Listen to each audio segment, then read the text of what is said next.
Sipraji, start now. This meeting is live.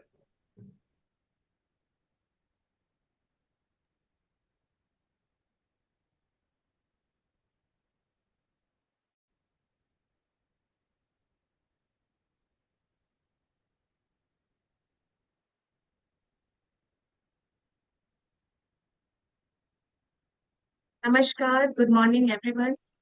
Uh, Distinguished guests, respected scholars, and dear participants. It's my pleasure and honor to welcome you all in the academic workshop on exploring Buddhism and its responses to war and violence. We are gathered here to engage in critical reflection and scholarly dialogue on a subject of profound contemporary relevance, drawing upon the rich intellectual, philosophical, and ethical resources of the Buddhist tradition. We begin our intellectual discussions and deliberations.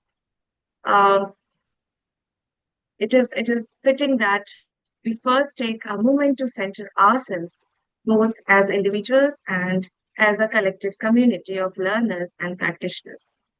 In the Buddhist tradition, mindfulness, reflection, and inner calm form the foundation of wise understanding and compassionate action. So, to set the tone of the session or to set the tone of the whole workshop, I would like to invite everyone to participate in a brief Buddhist chanting practice. This chanting is not merely ritual, it is an opportunity to cultivate mindfulness, peace, and compassion, and to dedicate our thoughts towards harmony and the peace, towards the well being of all beings.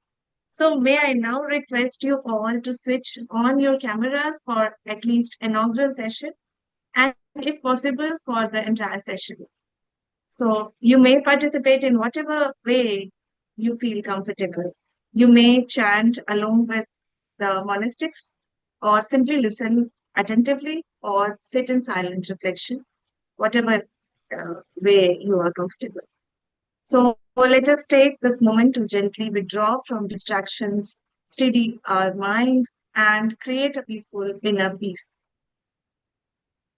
I now respectfully invite Bhante Deep Ratan, Venerable Nanida, and Venerable Ahari Nanda, who lead us in the chanting. You are most welcome, three of you. Over to you. Okay, thank you, madam. Can you hear me, madam? Yes, yes. You are audible. So we are the respected for all us. In the Buddha chanting. Namo tassa bhagavato arahato samma sambuddhassa. Namo tassa bhagavato arahato samma sambuddhassa. Namo tassa bhagavato arahato samma sambuddhassa. Iti piso bhagavarahanga samma sambuddho vijjacharana sampanno sugata loka viduanuttaro purusa dhamma sarati sattha deva manusthanam buddho bhagavati swakhato bhagavata dhammo sandetiko yakaliko yahi pasiko yopanayako pachitam veditavyo vyuiti Supadipanno bhagavato savaka sangho Ujupadipanno bhagavato savaka sangho Nyayapadipanno bhagavato savaka sangho Samechipadipanno bhagavato savaka sangho Yadidam chattari purusayugani atta purusa puggala Yasa bhagavato savaka sangho Ahuneyo bhavneyo Dakkanayo anjali karaniyo vanutarang kuyanketa Lokasati भवतु सर्वमङ्गलं रक्षन्तु सर्वदेवता सर्वबुद्धानुभावेन सदा सोत्ति भवन्तु ते भवतु सर्वमङ्गलं रक्षन्तु सर्वदेवता सर्वधर्मानुभावेन सदा सोत्ति भवन्तु ते भवतु सर्वमङ्गलं Sabamangala सर्वदेवता Akantu Sabadevata Sabasanghanubhavena सदा Sadasuki सोत्ति Bhavantu Te भवन्तु ते साधु साधु Sadhu Sadhu Sadhu. Thank you, man.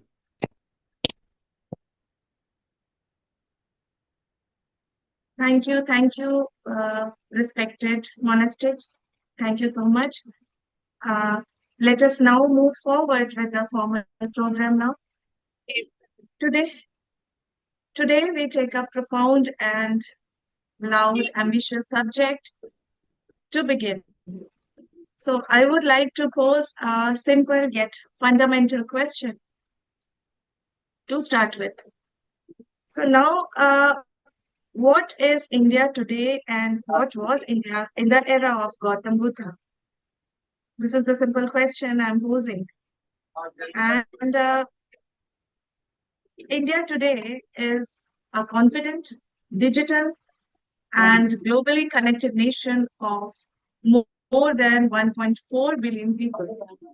It is a startup nation, a technological innovator, and an emerging power. It represents remarkable achievements in science, technology, communication, and economic development. The India of the Buddha, in contrast, was an age of intense philosophical and spiritual inquiry. So thinkers established ritualism and explored fundamental questions concerning ethics, suffering, consciousness, and liberation. We all know that. And during that period, the Buddhism, Jainism, and Upanishadic thoughts flourished. Knowledge was largely transmitted through dialogical and the debate system was there, reflection and communities of learning was there, like Sangha. While digital India focuses on external advancement, the Buddha's teachings, the Buddha's India reminds us of the importance of inner transformation. A balanced society should be, the balanced society requires both. A truly flourishing society requires both. So we can say that our new India and traditional India, they both can together make a society which is balanced. It is therefore particularly fitting that today, through the workshop, we would like to uh, we would like uh, to invite you and to introduce our World Campus, INADS World Campus, to the academic community. INADS World Campus is uniquely positioned to serve as a bridge between these two Indias, the ancient and the modern.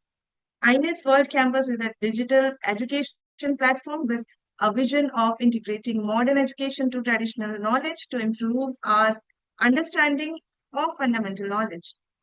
Once this one of our primary goals in the digitization and uh, uh, dissemination of traditional wisdom through innovation, through innovative educational platform, INEDS seeks to make classical Buddhist teachings and other intellectual traditions accessible to a global audience by several things. Like we are also in the process of developing advanced academic programs, and through these academic programs, we teach traditional and historical, intellectual, translational knowledge to advance our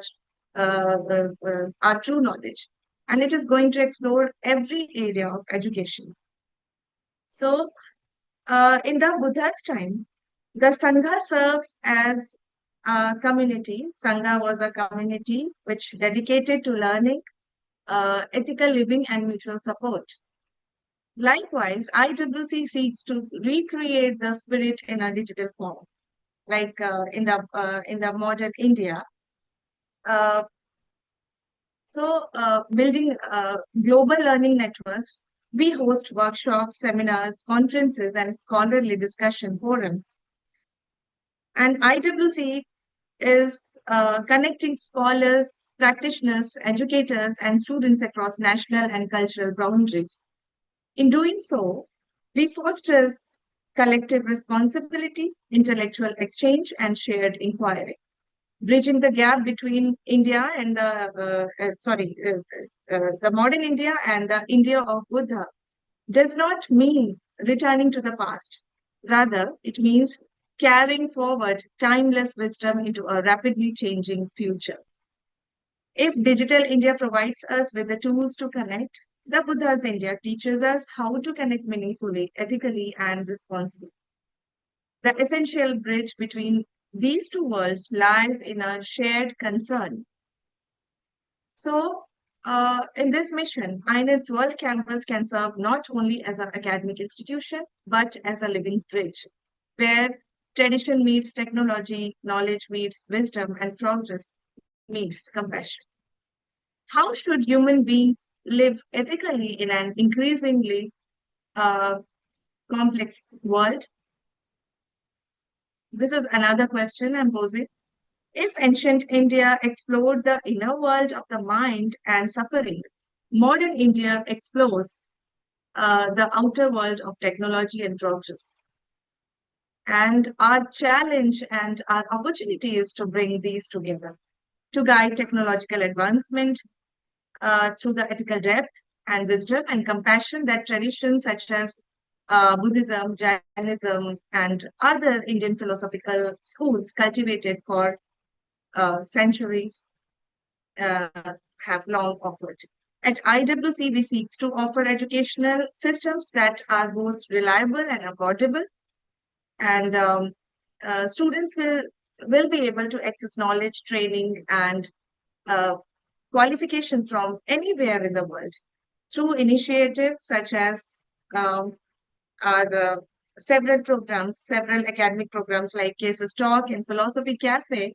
We have already demonstrated our ability to provide world-class education system, world-class education experiences, while the historical, intellectual, translational knowledge to advance us towards knowledge. It is going to explore every area of education. So, in many ways, this represents a meaningful tribute to the land of the Buddha. And this will be true tribute to the land of Buddha, and INET's World Campus view tradition as an obstacle. It's not viewing tradition as an obstacle to modernize. Rather, we see ourselves as participating um, in a national and global project, and one that seeks to harmonize heritage with innovation, knowledge with wisdom, and progress with compassion. So, having set the context for today's deliberations, it is now time to open the session, and it's my great pleasure to invite you all in the opening session.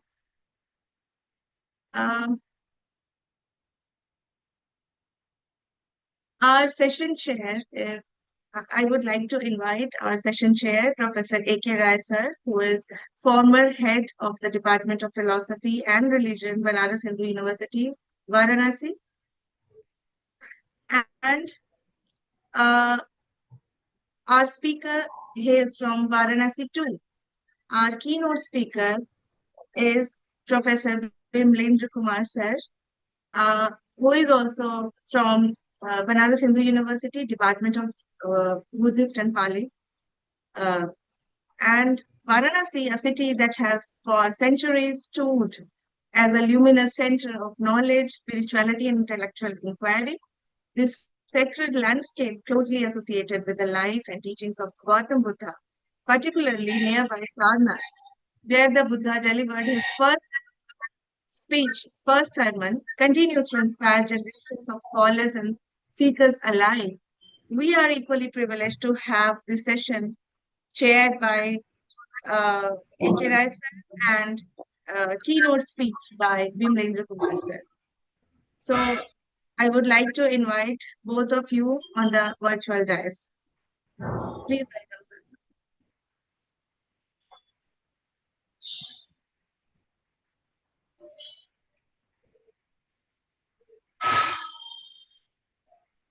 Pranam, sir. Rai, sir. नमस्कार नमस्कार Bimlendra, sir. Pranam.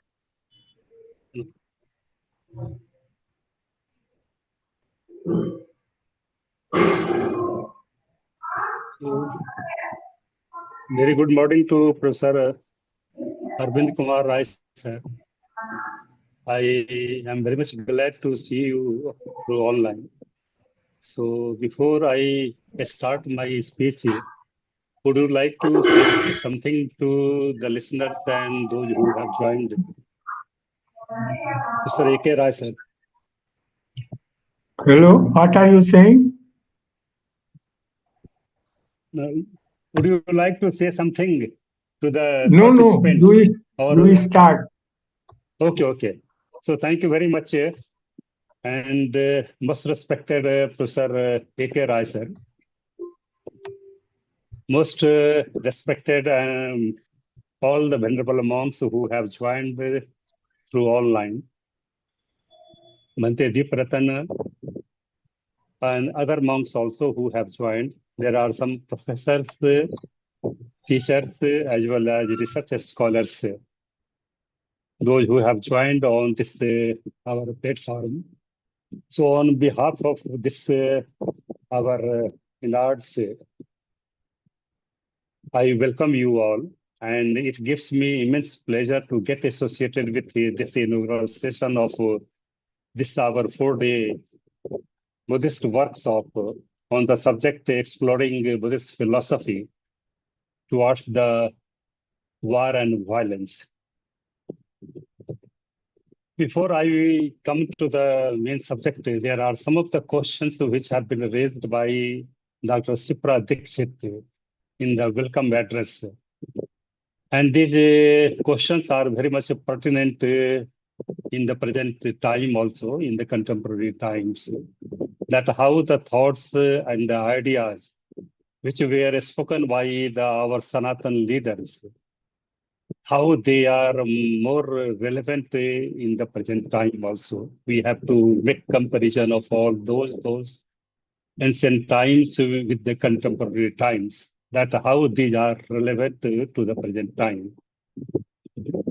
And Sanatan leaders, I also consider Buddhism as a Sanatan Dharma, because in Dhammapada also you will see that how in one of the verses it has been said that this Dharma which was spoken by the Blessed One Buddha is the Sanatana Dharma. When we say that nahi berene berani samandita kudacharam, awareness of samanti es dhammo sanantano. So here es dhammo sanantano, there is a sense which is a Sanatana Dharma, which is coming from the hoary past. So we have to see that how the thoughts and ideas which were spoken by the seers of the Sanatana Dharma or the religious leaders of the Sanatana Dharma in ancient time, how they are more relevant to the contemporary time also. We will come to the Buddhist point, but the main subject is that how this war and violence, these are the two main subjects which have been taken for this workshop. And what are the Buddhist thoughts or the ideas related with the Buddhist philosophy are reflecting on the subject war and violence? We'll come to the point here. But before coming to that Buddhist, the Blessed One Buddha was a very remarkable religious leader, and he was a diplomat also. And he had tackled a lot of problems related with the war and violence during his own time. And if you go through the suttas, you will find that how the suttas are also reflecting that how Buddha was tackling some of the problems related with the war and violence. Once upon a time, the Blessed One was dwelling at Sravasti Jetvan Mahavihar, and there was a problem related with the war at Rohini River, and there was a dispute among the Koliyas as well as Sakyas related with the water of the Rohini River. And it was there was a situation of the war-like, and how the low level of the Rohini River can be distributed to the Koliyas as well as the Sakyas. How the Blessed One was tackling those problems in our suttas, it is more remarkable also.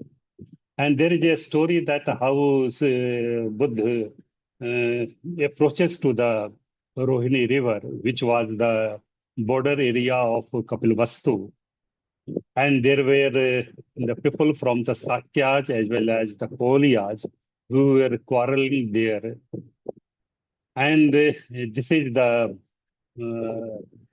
same month, that is the Jet month, in which we are also holding this works of for and violence.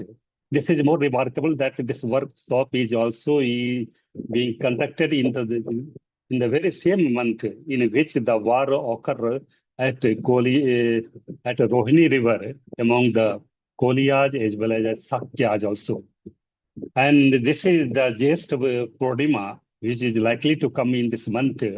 There is a celebration, great celebrations by the Upasak and Upasikas as well as venerable monks, that is called as Mahasamaya Day.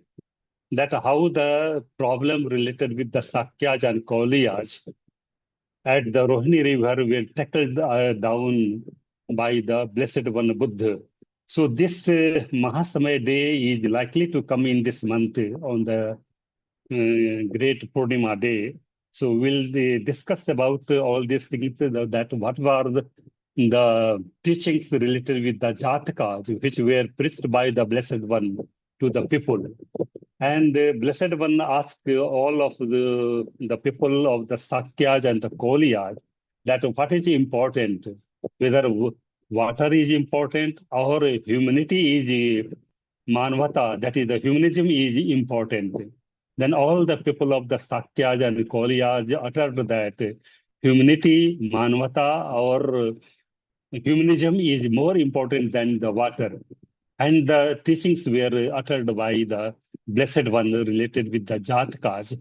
So we'll come to this Jatakas later on also, but how Buddha tackles all these things, and he was a very diplomat, and we also see that how there are 10 rules for the king, that is called as a Raj Dharma, thus the Raj Dharma, which were prescribed by the Blessed One to tackle all these problems in the society, whether it is related with the agriculture, irrigation, or other problems to the society or to the common people. So we also see that in the ancient time, there will the rule-based order also. And there were some rules to be governed by the state, by the king. And these 10 Rajadharma, or the royal duties of a king, these were supposed to be governed by a king. So we debate that who is the bigger state, and we also see in the ancient time, there were the 16 Mahajanpadas. And there were great struggles and the violence and the wars in between our Mahajanpadas also. Magad was struggling with the Kosala, and Sakyas were struggling with the Koliyas. And other, we are also having references that how the people of Mithila, they were also struggling with the other Kasi and other Pradesh. So we are having references among the teachings of the Buddha that how Buddha had tackled some of the problems related with Sakyaj and Koliyaj. Not only Sakyaj and Koliyaj, but others. In the Samaya Phala Sutta, we see that how King Ajatasattu as well as King Bimbasar were given guidance by the Blessed One Buddha to tackle some of the problems in the society.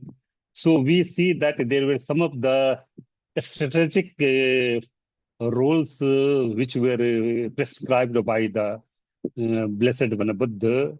And this Indian strategic culture is made up of our Pali literature. And this is more important in our Pali Tipitaka as well as in the teachings of the Buddha. So these 10 Rajdharma were very much important in our teachings of the Buddha, that how the king was supposed to tackle all the problems related with the economy, society, polity, and other things. So we'll discuss that how these Dasaraj Dharma were very much helpful also. So coming to this main problem to our main subject, which is the war and violence. So coming to the contemporary times, our Honorable Prime Minister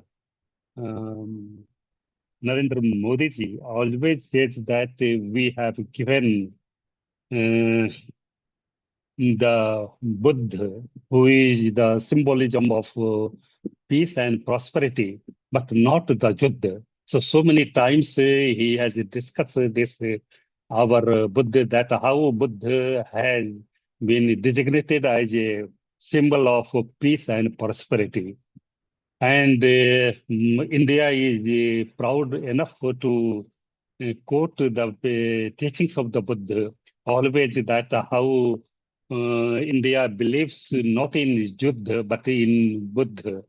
So, quoting this Narendra Modi ji, I would like to go ahead that how the problems which were tackled by our the society and the problem of the contemporary times also. So we see that how in the present time Buddha were also tackling about problem. So we come to this how the ancient time Buddha tackled the problem related with the Sakyaj and the Koliyaj. And we see that how there was a ethical leadership by the Blessed One Buddha, and how on the basis of the ethical teachings available in the Jatakas, Buddha tackled the problem of the war in between the Sakyaj and the Koliya. So we see that how in the Jatakas like Rukh Dhamma Jatak, Buddha says that communities are more stronger when they work together. So the Blessed One quotes some of the things that how people, when they are in community, that is why Buddha says that Bhujan Hitay, Bhujan Sukhay, Lokan Kampay, Athay, Dev Manusyanamti. So Buddha always talks that people live in the community. And whenever the people are living in community, they are prospering and they are giving peace in the society also. But they also quotes to the Sakyaj and the Koliyaj related with the Battak Jatak, where that it has been said that when people are divided, they become weak and no decisions are being taken by the people. And in that way, the other nations or the states are overpowering the state, which are weaker. So, through the Battak Jatak people, the Blessed One asked the people of the Sakyas and Koliyas to be get united and get associated with all these things. Then the Blessed One tells about the Latu Kik Jatak, and he looked at that do not look down on the weak. So Buddha says that do not see the low graded people or the low communities as a weak persons. And Buddha always talks about that all the human beings are equal. No one is inferior or superior. Whosoever thinks that one is superior, one is inferior, he is engrossed with the evil deeds or papakam dithigatam. So Buddha says that chattaro banna samsama honti. So here, through the Latukik Jatak, Buddha says that do not see any person as an inferior or a weak person. Then there is another Jatak which is available as a Patvi Udak Jatak. So here Buddha says that settle arguments before they get worse. So whenever people having some pride or with the dogmas or the some identities, they do not settle their arguments.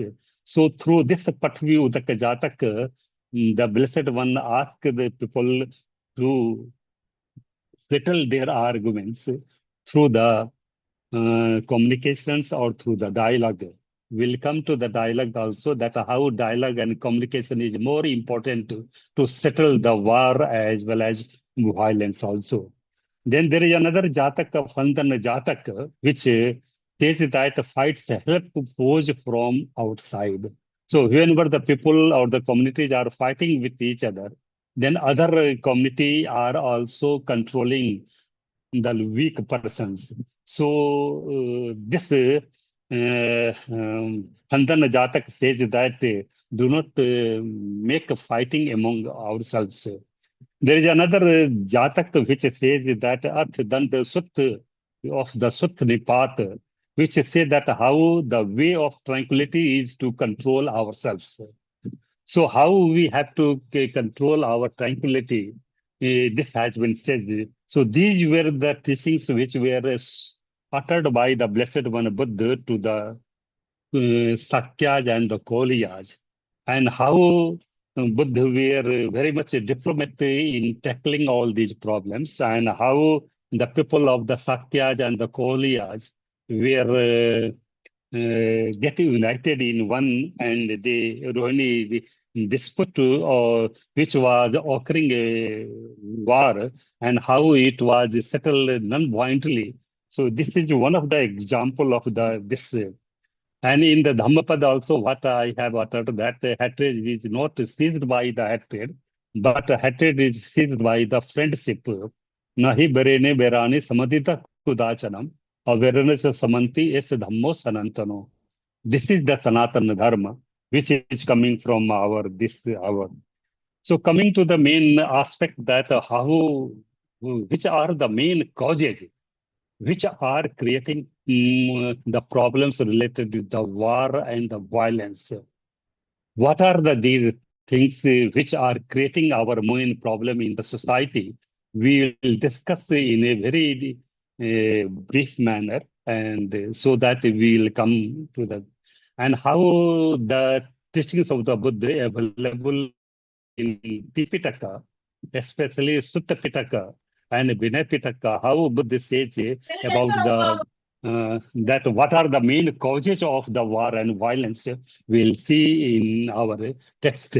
So we see that in the Majjhima Nikaya, there is a sutta which is called as Madhu Pindika Sutta. In the Madhu Pindika Sutta, we see that how a Dandapani approaches to the Blessed One, and he asks that how the Blessed One, you can teach us that how a person could live in the world without getting involved in any war or violence. So this was the question which was put before the Blessed One Buddha, that how this our a person who is not get involved in any kind of war or violence, how can he live in the peace? Then Buddha says in answer to this question that this the war or the violence which are coming in our mind. These are the psychological states. And these psychological states are occurring. These are also called as immoral in nature. That is the akusala dhamma, that is the immoral psychic factors or immoral psychic states which are arising in our mind. And there are some of the latent factors which are called as anusaya. There are 7 types of latent factors which are lying on the surface of the mind. And whenever they find time, they become more active. So, but they said that there are 7 latent factors or the psychological dormant factors which are lying on our psychic factors which are immoral in nature. They are kamarag anusay, patiga anusay, ditti anusay, vichikitsa anusay, man anusay, bhavarag anusay, avidya anusay. So there are 7 factors of anusayas. Anusayas are those latent or dormant factors which are lying on the surface of mind. And whenever they find opportunity, they become more active. So these are on the surface of mind in the dormant factor. So these are one of the our main causes which are creating our own problems. So I am not going to discuss about all these passions or the anusayas, that Kam, Raga, Anusaya, Patiga, Anusaya, Ditti, Anusaya, but how these are coming to another thing. So these are the immoral psychic factors in Abhidhamma we can call as Chetasikas, which are akusala, that is the immoral psychic factors. So these are the immoral psychic factors which are lying on the surface of mind. And they find, whenever they find opportunity, they become more active. And due to these immoral psychological states, a person has the behavior like war and the violence. Again, there are some of the problems in the society related with our economic disparities or inequalities related to material conditions of living. We are also having war behavior like war and violence. So there are 2 principles which have been discussed in the Sutta Nipat, Atthakavagga. Buddha says that there are 2 types of immoral psychic factors or immoral psychological states. They are called as man and ditti.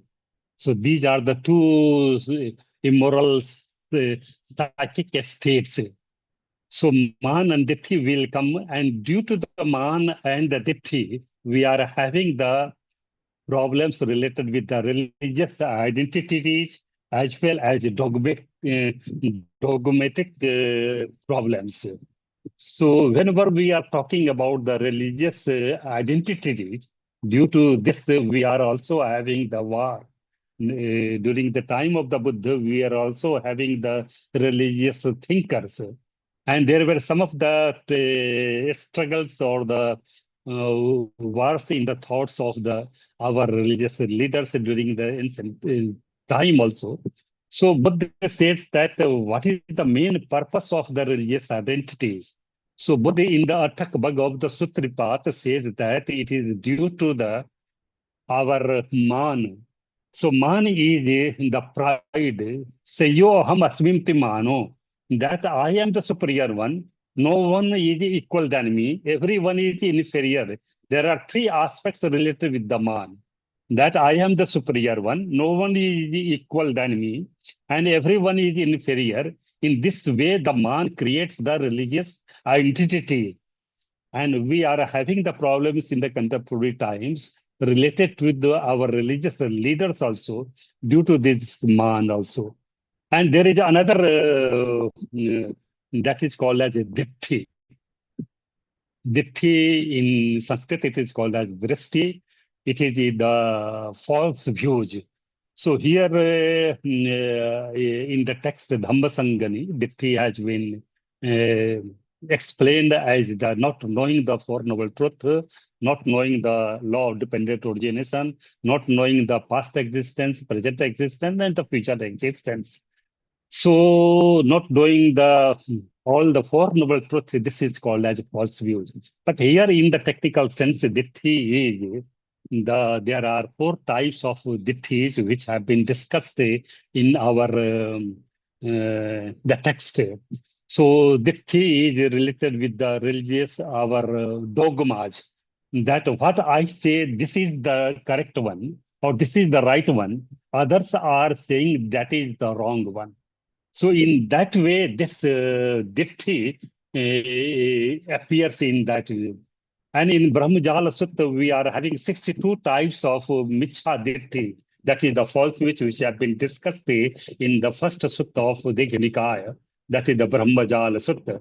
But here, due to these false views, we are having the main problems related with the dogmas, that what I say.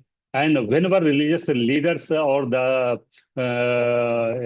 persons who are the leaders, they whenever they claim that what they say, that is the right one, others are wrong. In that way, there are dogmas and or dogmatic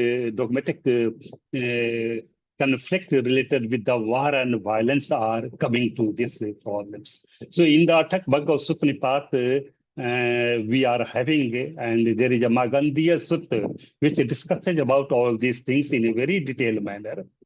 But if you summarize all these things, then we'll what are the causes of our rising of the war and the violence will come to the next point. But before coming to there is a sutta in the Madhyam Nikaya which is called as Sakapanya Sutta. In the Sakapanya Sutta, there is a person who who approaches to the Blessed One and asks questions that how the different kinds of living beings are incapable of living in peace or harmony, despite the fact they are not more interested in the conflict or any war or the violence. So this was the question which was put by the Sakka to the Blessed One Buddha. Then the Blessed One Buddha says in the Sakapanya Sutta that there are two types of immoral states which are called as Issa and Macharya. In Sanskrit, it is called as Irsya and Matsarya. So Irsya is jealousy. After seeing the well-being of others, if a person has the jealousy of others, then this is the Irsya. And Matsarya, miserliness, that seeing threat, any outer threat of the gains, whatever, or the wealth, what he has acquired. And this creates our Matsarya, that is the Macharya. This is called as a miserliness. Whenever a person sees any threat to the wealth, one's wealth, and this is, so Buddha says to Sakka that is Issa and Macharya, that is the Irsya and Matsarya. These are the two immoral psychic states which are putting problems for arising of the war and the violence.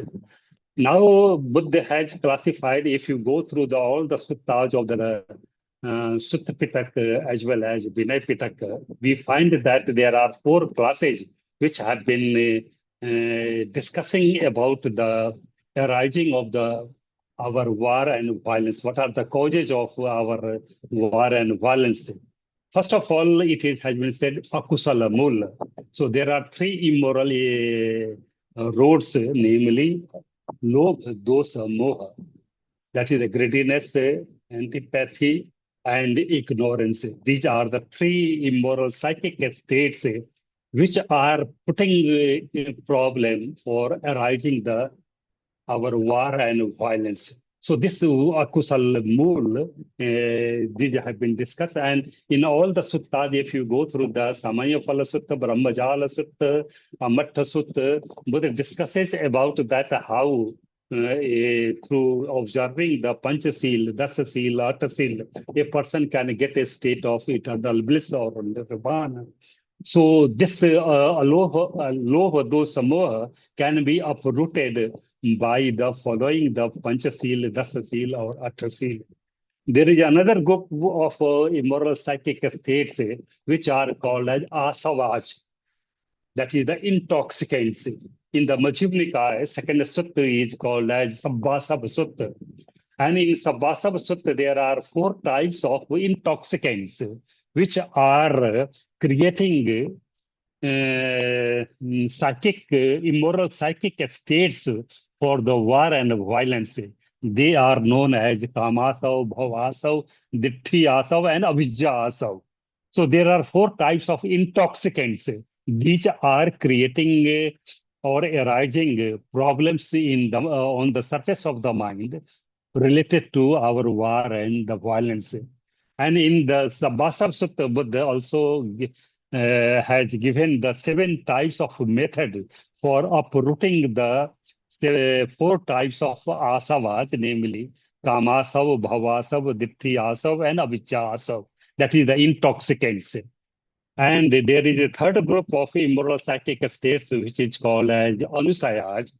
That is we have discussed that Kam, Rag, Anusay, Ditti Anusay, Avijja Anusay, Vichikitsa Anusay, Bhav Anusay. So there are 7 types of anusayas. They are also creating our problems in for our war and the violence. And there is another group of the immoral psychic states which is called as upadan. That is the clinging, or that is the strong desire. Whenever a desire is translated into an action, that is called as upadan. So upadan is, there are 4 types of upadan. That is the kam upadan, ditti upadan, silbat upadan, and attvad upadan. So there are 4 types of upadan, that is the clinging or the strong desire, which are creating problems related to our war and violence, especially the silbat upadan. Silbat upadan is, that is the wrong notions related to performing rites and rituals. That if a person thinks that killing human beings, a person takes dip in the Ganga river, all the immoral sins will be removed or washed away. So this type of silbat paramas or silbat upadan, this is more important in the present time also, that how this upadan is also prevalent in this type. So these are the psychological byproducts of our immoral qualities of our psychological traits, which are, and there is another sutta of the Samagama Sutta, which also discusses of the Majjhima Nikaya. It also discusses that there are 6 pairs of the immoral psychic states, which are also creating problem related to war and the violence. So they are Kodha and Upanaha, that is the anger and the grudge. We are not going to discuss that what is anger and Upanaha, but what are these things? And there is another pair, that is Makhi and Palas, that is the fraudulence and deception. And there is another which is called as Issa and Machariya, that is the jealousy and the miserliness. In the Samagama Sutta, it has been also treated as a. And there is another dogmas related with the dogmas clicking of one's own view. as well as not letting that is called as Sandati Paramas Hoti or Adhan Mag Dupatti Sangi Hoti. So these are the 6 pairs which are related to our psychological states and which are creating in the problem related to our war and violence. So this is our things we are coming to our problem. So we have to wind up. There are other things which we are, and the main purpose of our war and violence is that what is the main purpose that we are forgetting our spiritual capability and we are forgetful of this our spiritual quality of the life, and due to this there is a rising of Krishna, that is the desire, as well as bhaya also arises among this. So this has been discussed in our all the text, and how this how Buddha says in other text will come into the main point that how the practice has been discussed. So main practice which have been discussed that how we have to control our mind and how we have to purify our consciousness. As it has been said that mind is the forerunner of all actions. In Dhammapad, it has been also said that Manokumangma Dhamma Manosetta Manomaya. So mind is the forerunner of all actions. It is the mind through which all the actions related to physical, vocal, and mental actions are being performed. And Buddha also says that, oh monks, I call volition and as an actions. And through this volition, all the physical, vocal, mental actions are being performed. Chetanaha bhikkhave kammam badami chetitva kai kammam vachi kammam mano kammam. So it is our mind through which we have to control our mind.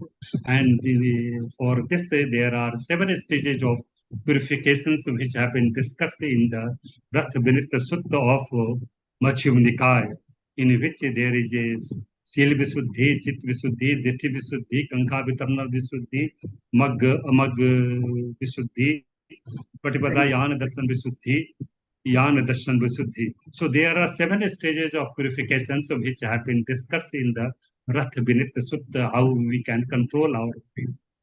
And for purifications in our Acharya Santi Dev in Bodhi Charja Avatar, he also discusses about the how we have to purify our consciousness, and for that he gives the Bodhi Chitta. And this bodhicitta is the seat of enlightenment. So there are 2 aspects of this bodhicitta, Paramartha bodhicitta and Samvritti bodhicitta. Through the Paramartha bodhicitta, a person cognizes that all things are subject to impermanence, all things are subject to suffering, and all dhammas are subject to soulless. And through this, there is the arising of the sunyata, that is the emptiness. And this emptiness starts associated with our wisdom, that is the panya, that is the pragya. And there is a second aspect of this bodhicitta, that is the samvriti bodhicitta, that is the relative bodhicitta, through which a person aspires to get a state of eternal bliss.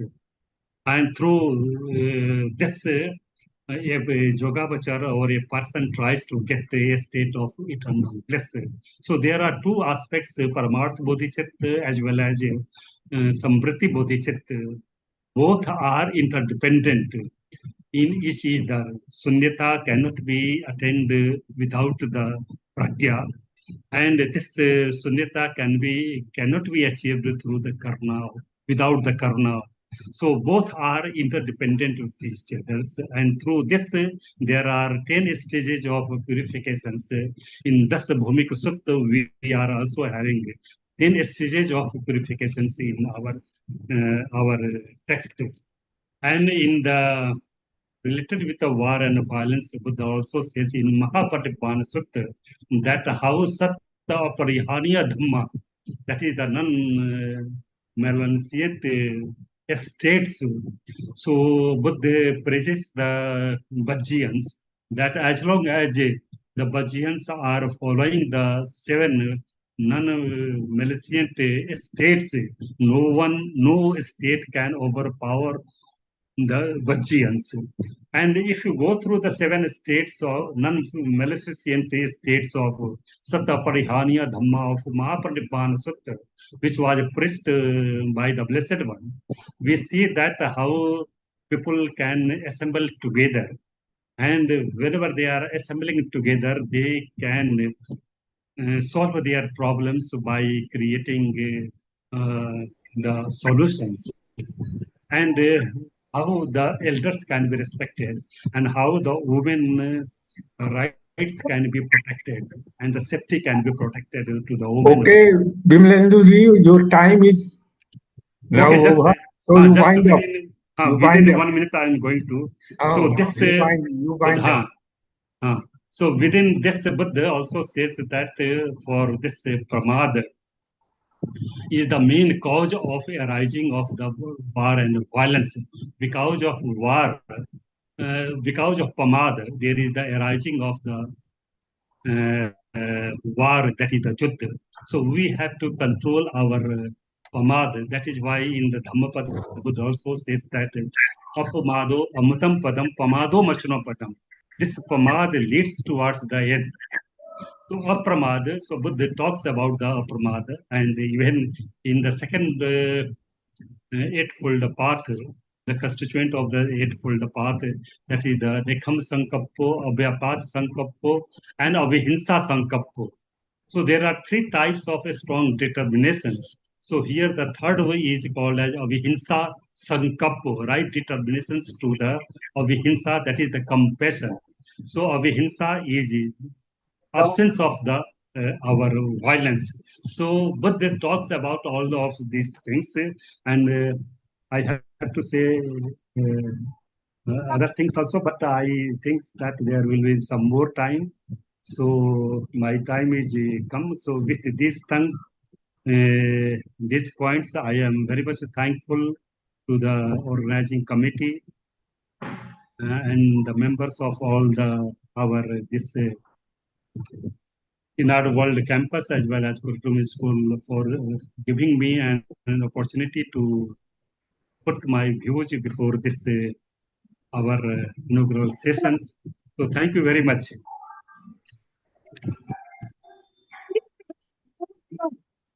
छाछ P के जाओ घर से ज्यादा से ज्यादा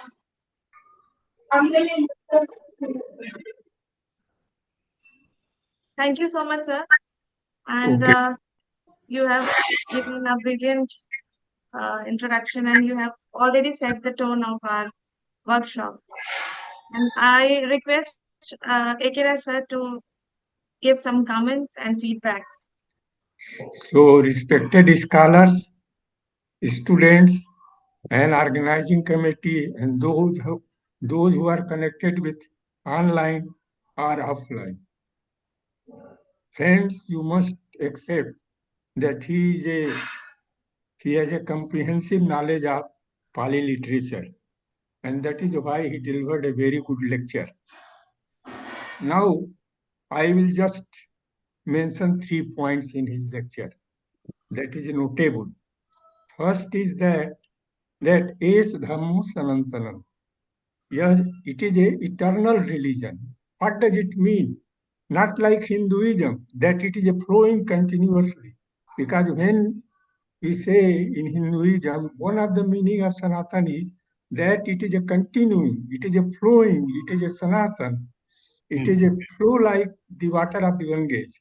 So one of the meaning. So Buddhism does not take in this sense that all persons are or all the followers are accepting that it is a continuing. One may have malice, one may have hostility, one may not go by nahi vairani. So not in this sense. It is in this sense that it is always true that 2 plus 2 is equal to 4.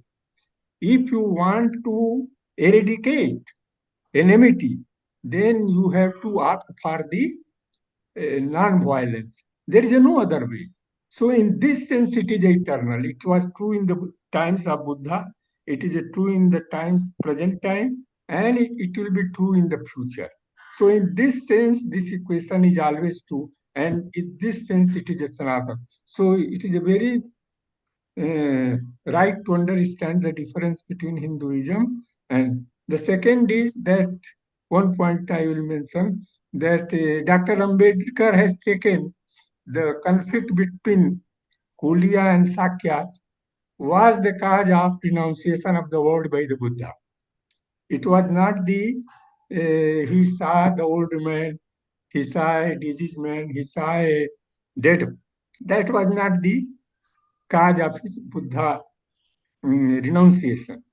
The cause was this one. This conflict was the cause of renunciation of the word by the Buddha. The third point is he's very right that there are two grounds for conflicts.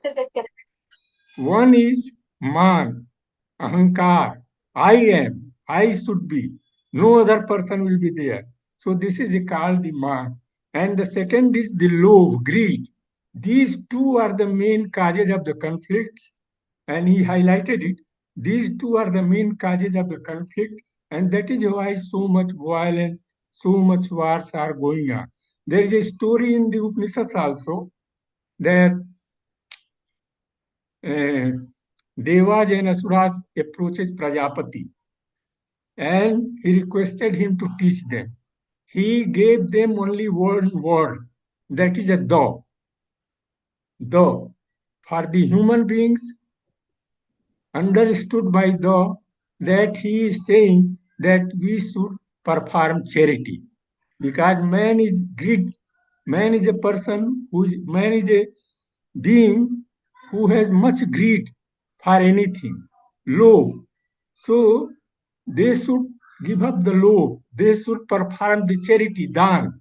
So by dan they could the Rakshasa, they understood it that he is saying that we should be control ourselves because they are very angry, crowdy, they have hostility.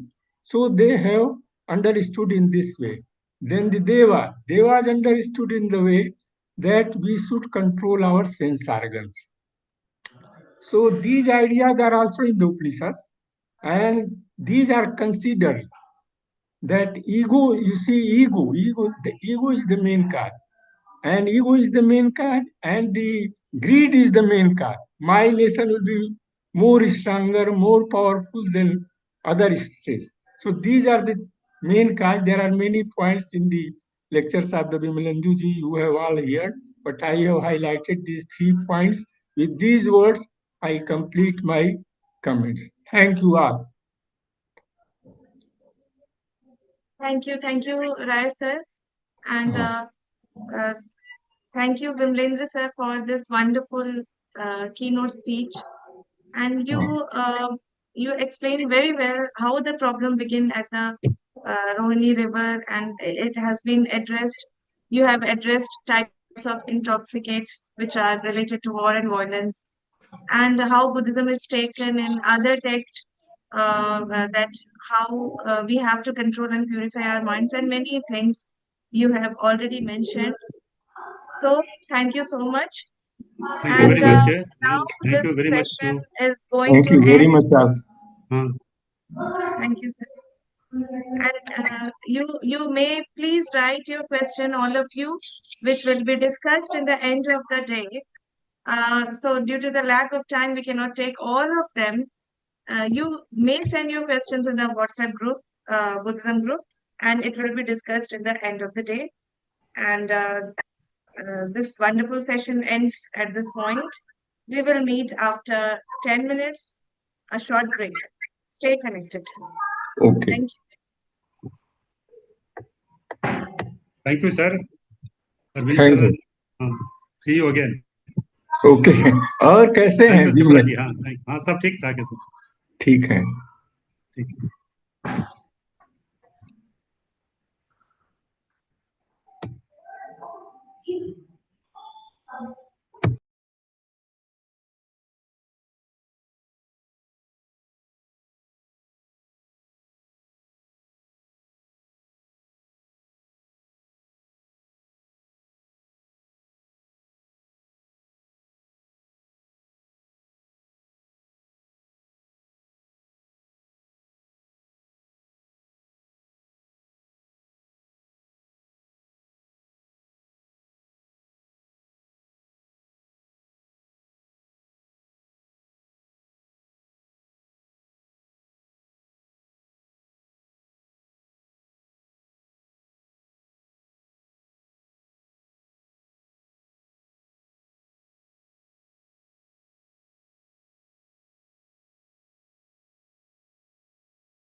Hope we all are back now.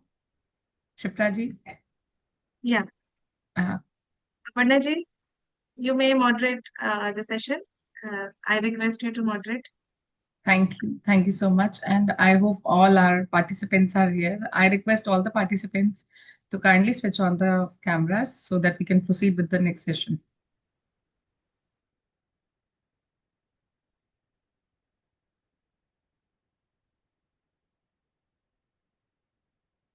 Namaste, everyone. This is the academic session number 2. First it was inaugural session, and now the academic presentations are being started from this session onwards. And we are really, in the first session only, with the welcome address from the organizing team, Dr. Shipra Dikshit ji has welcomed you all for this 4-day international workshop to be organized by INADS World Campus and Kuruom School of Advanced Sciences, India. And the theme which we are going to explore in all these 4 days is exploring Buddhist philosophy and its responses to war and violence. And we heard in our inaugural session only from Professor Bimlendra ji and our A.K. Rai sir about various principles of Buddhism from the perspective of peace, war, and violence. And as I'm a student of Vedas only, so I feel that I can reconnect all these principles very well with the concept of Vedic principles and Vedic thoughts also, and found their seeds in the Upanishads as well. And like that can be a Shadripu, that can be a thinking of how mind can play role in controlling our actions for the peace, and then Shunyata and Pramad. And and also Professor Bimlendra ji has considered Buddhism and its principle as the part of Sanatan Dharma only, that is the eternal path of truth, eternal path for peace and prosperity. So with these words, I welcome you all in this session. And today among us, we have Professor Rishikant Pandey sir. He is former head Department of Philosophy, University of Allahabad, as chair of this session. And among us, we welcome you, sir, for your valuable thoughts and you are going to present in this in your presidential remarks. Yes.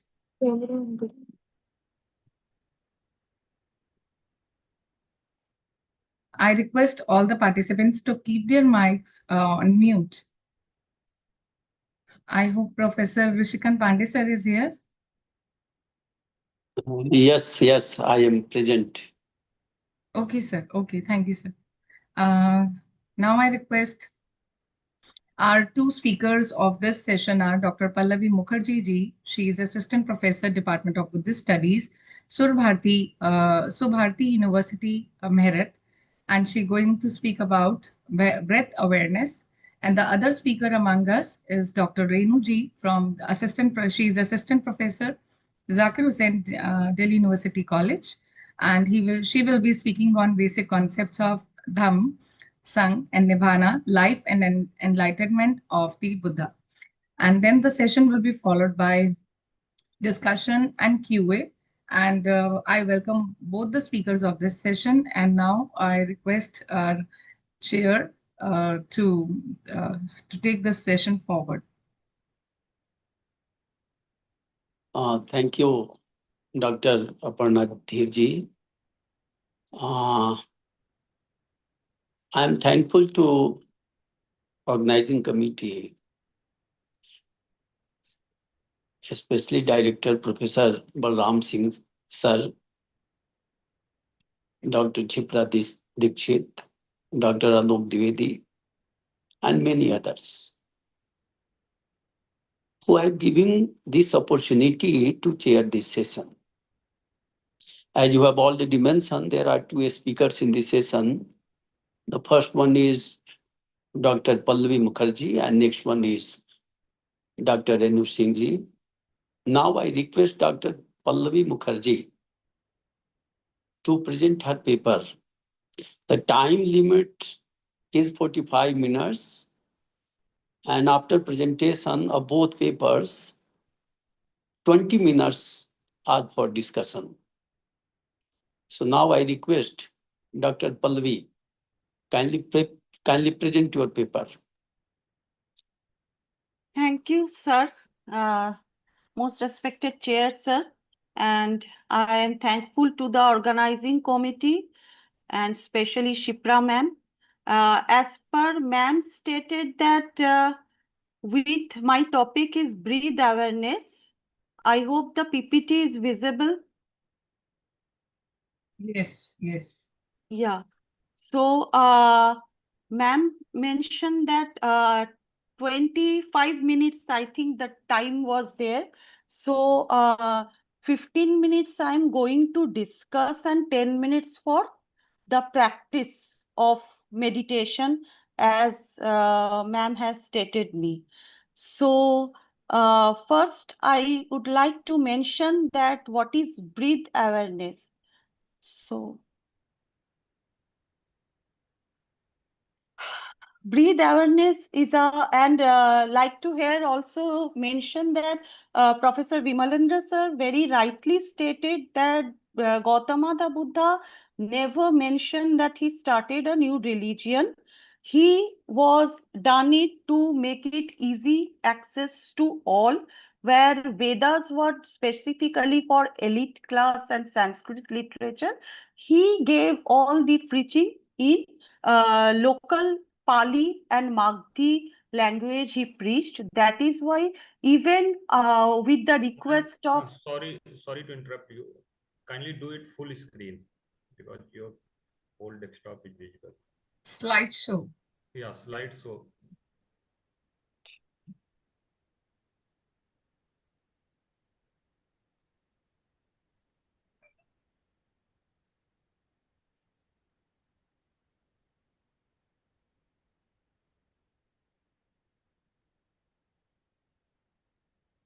Dr. Pallavi from the right end. Yeah, yes, yes.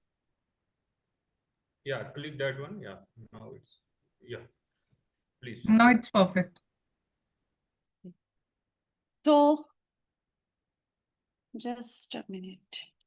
But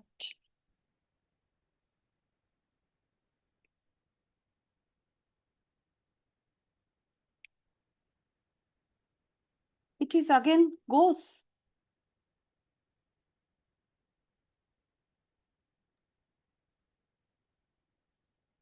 So therefore we observe that Buddhism is it is a more than a religion. It is a socio-psycho-ethical way for day-to-day practice.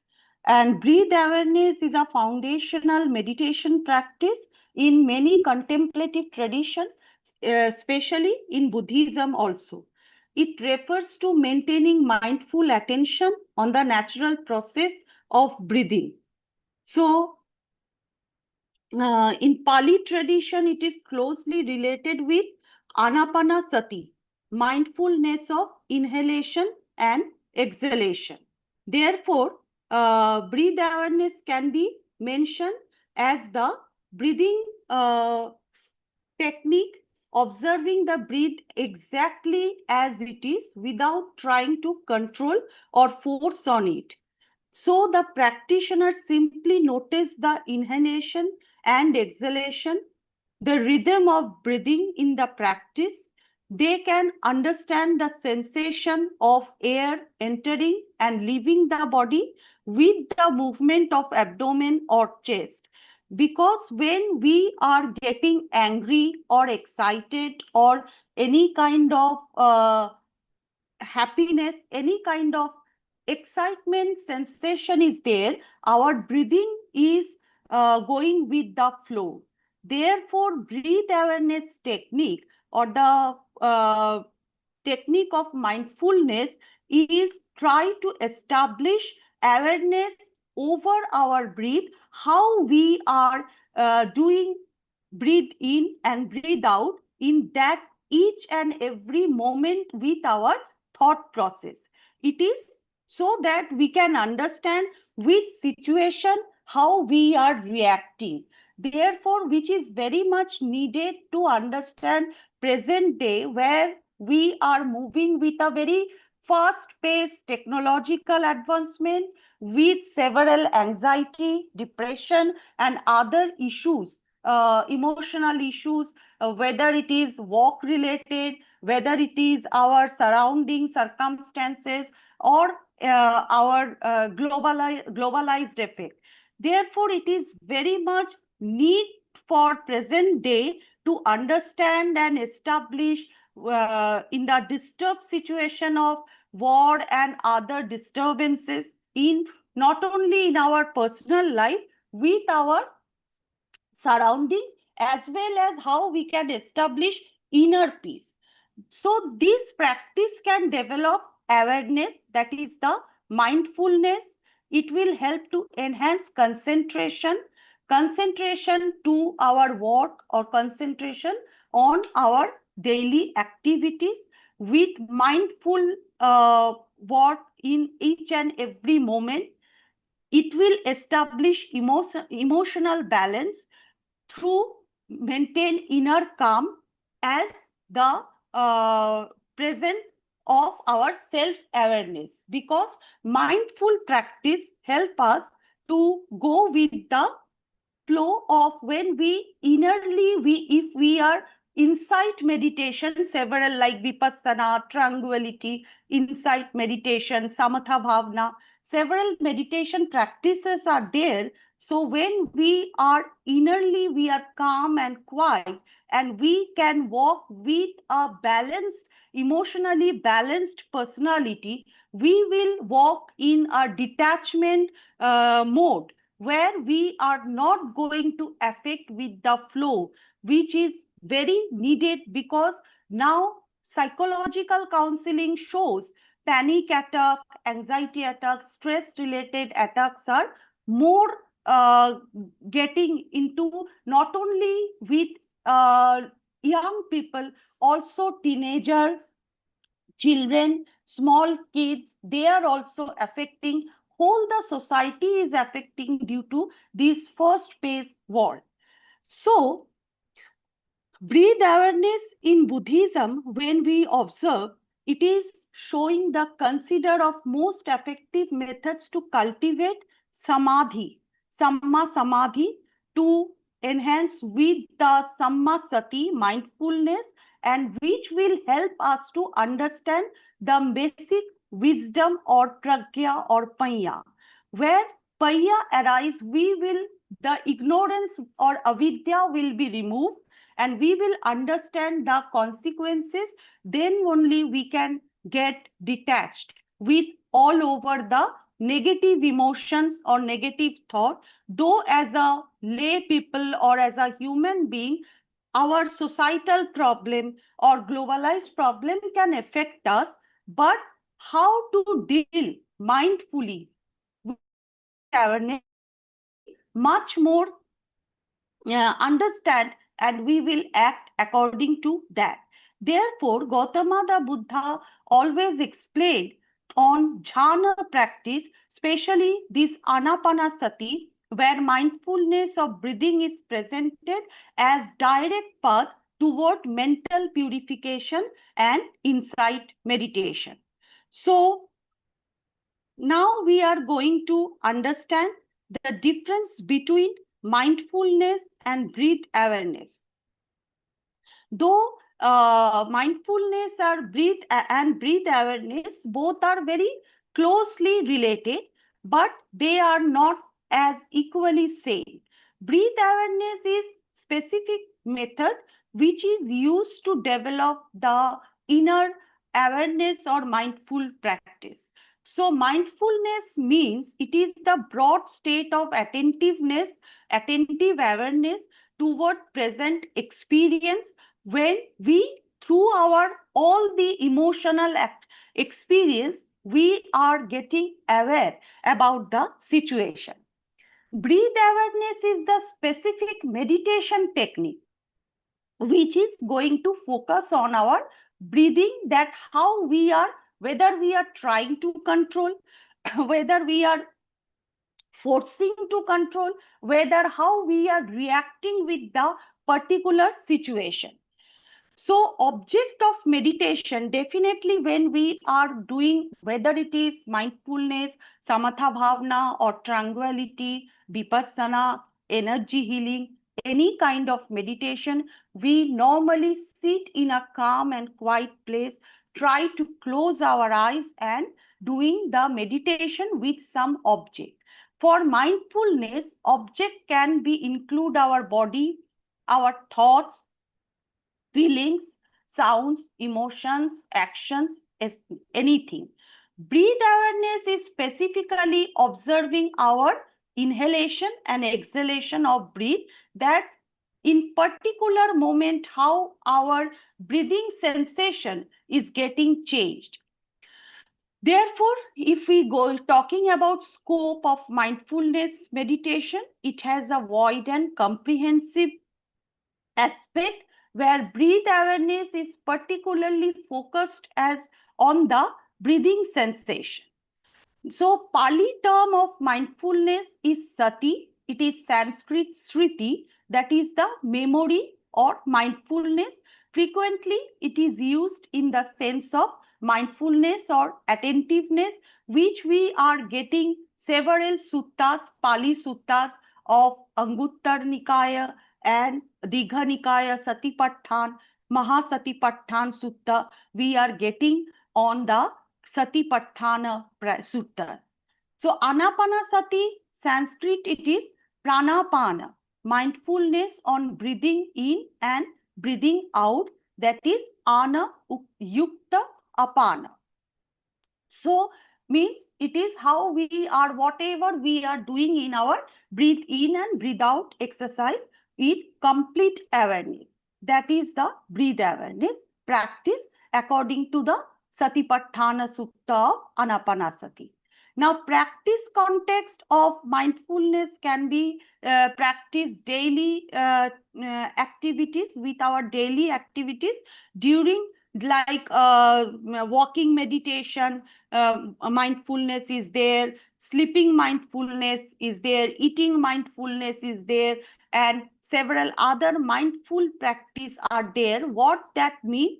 That means we are doing whatever activities, whether we are eating, we have to eat with complete awareness, or whether when we are walking, we have to walk with the complete awareness, where which Venerable Thich Nhat Hanh, he modified the concept of anapanasati or vipassana meditation into mindfulness meditation practice in the contemporary society at the time of Vietnam War, where he mentioned complete awareness of all the activities, so that we are able to understand whether we are doing kushala kamma or akushala kamma, or how we can go with any big war kind of situation. Because when we observe the Vietnam War situation, due to the US Army, they tried to force Vietnamese to convert into Christianity, and which after effects was not very well. Therefore, he started, and young people start questioning that what is the necessary of such kind of religion which cannot protect us from torturing of outside or the government. That time he established the concept of mindfulness, that mindfulness means to work on our daily activity with complete awareness. Therefore, we can practice it anytime, in any moment, whatever activity we are doing. So breathe awareness can be practiced during seated meditation, where we are focused on absolutely our breathing technique, because that is the observation which we are going to through the breathe in and breathe out, how we are reacting on the situation. The function of mindfulness can be observed all experiences, but in detachment, where breathe awareness use breathe as an anchor or observer of that particular awareness of our reaction. Therefore, when we observe, the result of mindfulness is greater clarity, insight, understanding with emotional balance. Establish the emotional balance, where breath awareness creates calmness, concentration, peace, mental steadiness within ourselves, which is very much needed for our present society, when we are every day, several types of news are coming, and we are sometimes getting attached with all those news. So it creates trouble, it creates anxiety, stress, job related stress young people they are facing, students, whether again we are going with work from home or what, family issues are there. So it is completely necessary for us to understand the clarity and calmness within ourselves through inside purity, inside peace, and we can control all emotional balance with proper calmness, that whatever situation comes, if we cannot resist that situation, we have to deal with the situation, but within a detachment.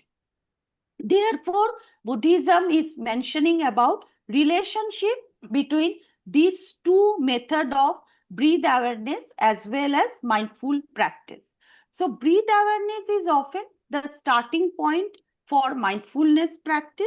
By learning to observe each and every breath moment to moment according to the theory of momentariness, where practitioner gradually continue the mindfulness toward all experience. Therefore, it is a technique, and mindfulness is a broader quality of awareness which develop through that particular technique. Before going to psychological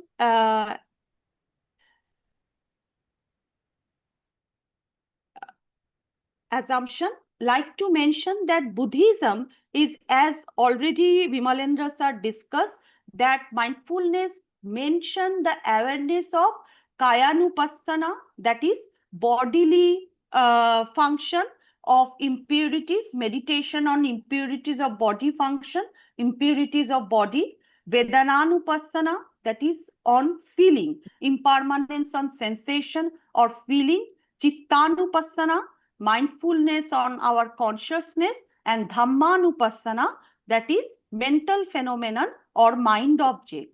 Therefore, this technique is found in the Satipatthana Sutta, where application of mindfulness as a foundation of mindfulness technique. The term sati certainly here means samma sati, that is the right or proper mindfulness, which is one of the term of Noble Eightfold Path, which relate with right recollection, wakefulness of the mind, alertness, as well as self-consciousness, where this combined term Satipatthana means applications, intent contemplation of mindfulness, and awareness of mindfulness. Therefore, breath awareness is very important practice in the larger domain, specially emphasized with the Anapanasati. Now, psychologically, if we try to define, modern psychology is already dealing with, like when Thich Nhat Hanh is known as the father of mindfulness meditation, where Kabat-Zinn, he accepted Thich Nhat Hanh as the father of mindfulness meditation, and he started MBSR, mindfulness-based stress reduction. Then also mindfulness-based cognitive therapies are working not only worldwide, even in India. NIMHANS, Indian Institute of Psychiatric, several psychiatric, they are working on this practice with their conventional practice to approach the therapeutical stress reduction with emotional regulation. So breath awareness is frequently employed as practical exercise to bring attention back to the present moment. So in simply, we can discuss that mindfulness is the entire field of awareness where breath awareness is focusing like a flashing light of one moment with our breathing. Now, going to, before going to entering into the practical approach, I just like to share that whatever sitting position, whether you are sitting on chair or wherever, make your posture straight, sit comfortably with spine straight, keep your body relaxed. We are going to do the 10 minutes practice of this meditation. Close your eyes, and the second point is to observe the breathe, whether it is natural breathing. Do not try to manipulate your breathing. Just simply observe inhalation, exhalation with a complete awareness. Suppose our mind, as we have several issues, whether we are working in the workshop, but we have some other issues in family, in other aspect. That is why our mind can be wanderers everywhere. So notice the distraction, but do not get attached or judgmental on the distraction, and gently return to the attention on the breath. This is my request. So shall I start with the breathing practice now? With the permission of chair and house? Okay. Okay. So this is my request. Please remove your specs first. Only remove your specs. And Pallavi ji, if you can stop the share screen, then we can have all the participants on screen Okay. while doing practice. Okay. Please, everyone, switch on the camera for the practice session. Whether it is stopped, I think. Yes, it is very well stopped. So we will sit in comfortable position. Straight, make straight our, whether we are in chair or whatever position, make yourself very much comfortable. Okay. Close your eyes. Put your hands in a relaxation posture. Put your hands, whatever posture you are liking. Close your eyes. Try to close your eyes or half-eyed close. Now, we will go with the counting. We will take the breath in through our navel. Try to take our breath in through our navel. I will count 5. You don't need to bother what kind of feeling or anything. 5. Then we will hold 5 times, and slowly through the nostril we will leave it. And this breathing awareness we will go for 5 times. So inhale, get relaxed. Now we will go with the 1, 2, 3, 4, 5. Please try to hold your breath. 1, 2, 3, 4, 5. And now very slowly exhale your breath. 1, 2, 3,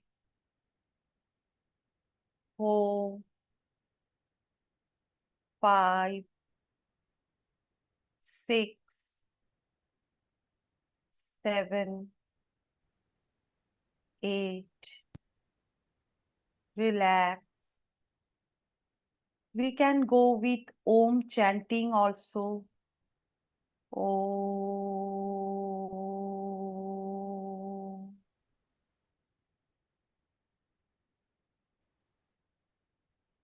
Try to hold your breath now here. 1, 2, 3, 4, 5. Now, very slowly leave your breathing. 1, 2, 3, 4, 5, 6, 7, 8. Get relaxed. Now again we will take our breath in through the navel. If you want to expand your chest, you can expand. Om.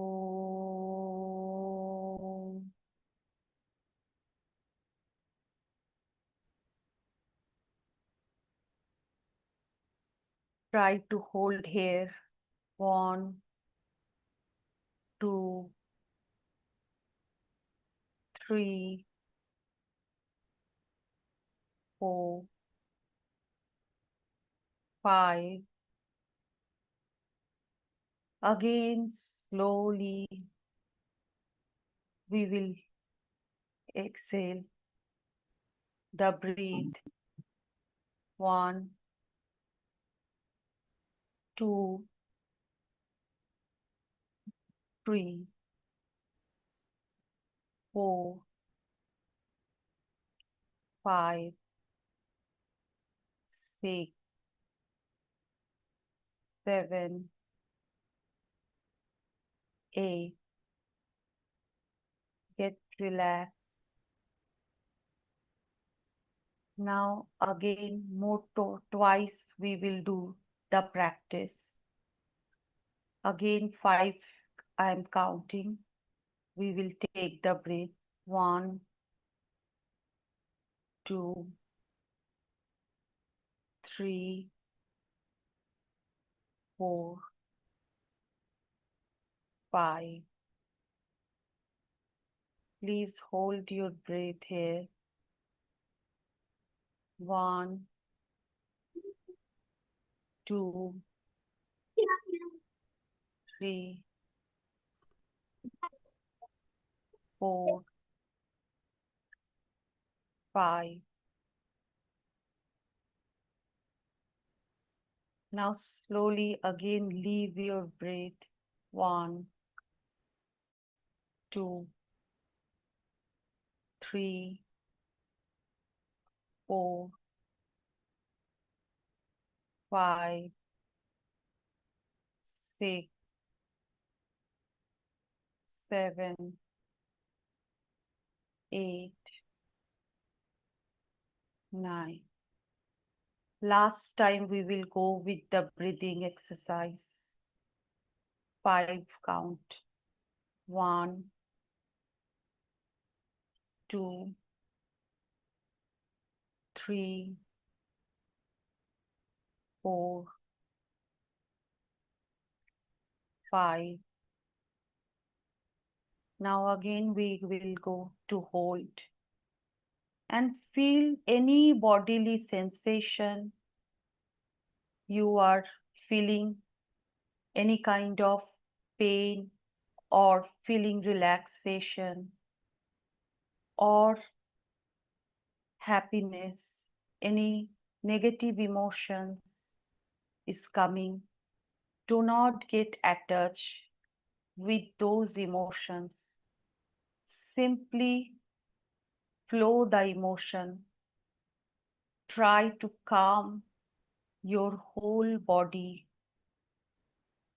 Slowly breathe in, breathe out. Always taking the breathing. If it is 5, hold in the same counting of 5. For beginners, I am telling and very slowly exhale your breathe out. On starting with, if it is 5, it will exhale out on 8. Day by day, you can increase your breathing counting through Om chanting or whatever you want, shooting, bell ringing, meditation chanting, any kind of light music. And in this posture, you have to focus on your breath. You can imagine that a white light is coming over the universe, which is covered your all the chakras of your crown chakra, that is known as the Sahasrar chakra. It makes whole the forehead and your crown chakra with the white light. Then again, it goes to your third eye chakra, that is Agya chakra.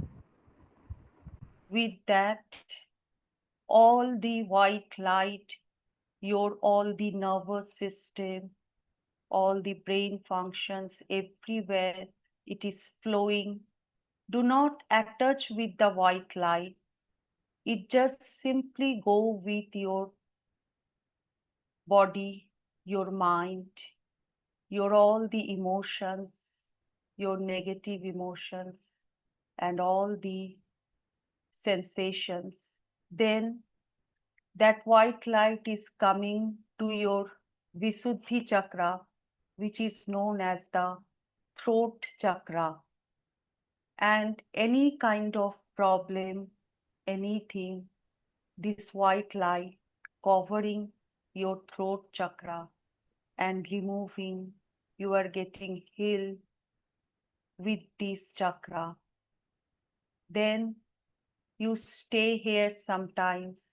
You feel, try to feel the sensation. Try to observe each and every chakras. And this white light is moving from your throat chakras to your heart chakra, that is known as the Anahata chakra. Here again, the white light is flowing and all kind of sensation in your chest, it will removing, it will balancing. Try to observe without getting attached. Stay sometimes in your Anahata chakra. Observe on your Anahata chakra with the complete awareness of breathe in and breathe out with your inhalation, exhalation. How, in which chakra your breathing sensation is getting how much attached. Now, from that white light going to your solar plexus, that is known as Manipur chakra. Those who are suffering with any kind of IBM, irritable bowel syndrome, or liver issues, stomach issues, it will create some kind of sensation when the white light is going into this chakra, solar plexus or Manipur chakra. And you observe your breath also. Stay in this chakra with the white light without attachment and observe how you are feeling, how your breath is getting, whether it is heated, whether it is more sensational or what. Try to hold, stay in this chakra. Now observe your that white light is flowing into your next chakra, that is Swadhisthana chakra, sacral chakra. which is below the navel, and hold your white light at the Swadhisthana chakra. How you are feeling now, what kind of sensation, how your breathing is feeling. Try to observe. Do not get attached with any kind of feeling. Simply go to flow with the flow of the chakra. Try to stay in the Swadhisthana chakra. Now, whatever feeling you are facing, simply observe without judgment. Now, you observe that white light is moving toward your Muladhara chakra, and how that chakra is working, how your breathing is. Observe that your breathe, and that white light is slowly spread your all over body, your hand, your each and every structure of your body, sense organs, your emotions, your thoughts. Whether you are facing any kind of emotional issues in any shoulder, joint, stomach, or any portion, just observe with the breathing awareness. Do not get attached. Now, slowly we are fully covered with the white light. We are protected with the universe, all kind of negative emotions, because through this meditation, our all negative thoughts, bodily sensation, negative issues, bodily issues, emotional pain is going to be removed. Now put your hand on your heart chakra or Namaskar Mudra or in your heart chakra, so that you can slowly doing your breathing and show the gratitude towards the universe, towards your whomever you are accepting as your Almighty, whether Buddha, whether Lord, whether Ram, whoever. To your parents, show your gratitude, and you observe you are fully protected with the white light. Now, try to come back with your complete awareness of your breathing. Thank you, universe. Thank you, universe. Thank you, universe. Try to close your eyes slowly, and if you want, you can rub your hand on taking off your forehead and put it in your eyes, with your face, with your heart chakra. All the body will come back in seated relaxation position. This, hope all of you came back. Now, I would like to mention this is the little advanced level with the breathing awareness practice, and each and every chakra has their own color also, which due to time, and it will create more if we have any kind of those who are advanced level meditation practitioner. They are following every chakras with according to the color also.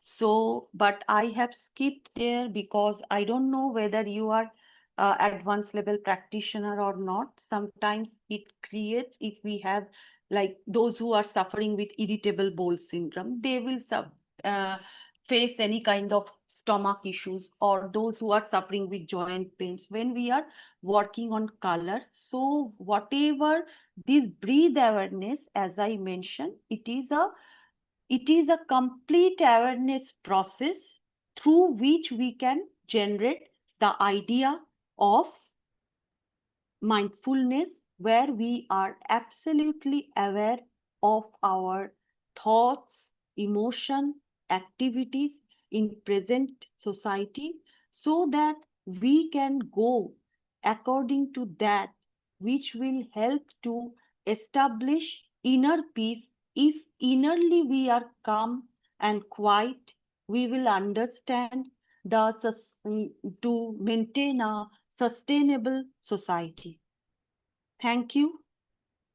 Jai Hind.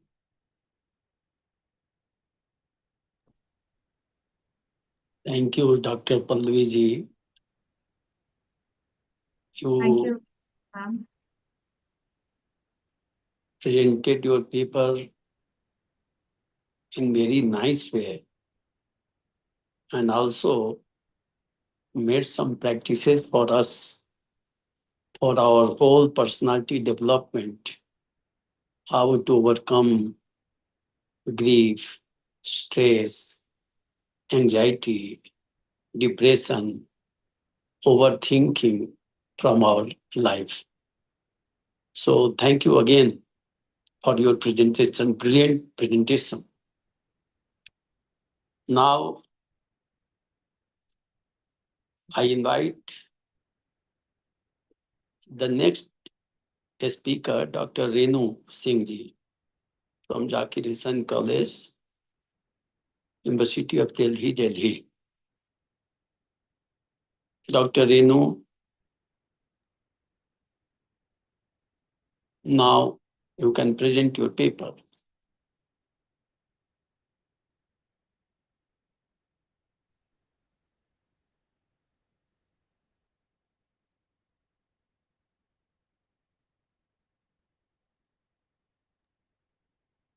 Dr. Renu, are you there? Yes. Am I audible? Yes. Thank you so much, sir. I'm Dr. Renu from Zakir Hussain College, and presenting my views on basic concepts of Buddhism, Dhamma, Sangha, and Nibbana, and also a life and enlightenment of Buddha. So I'm sharing my PPT.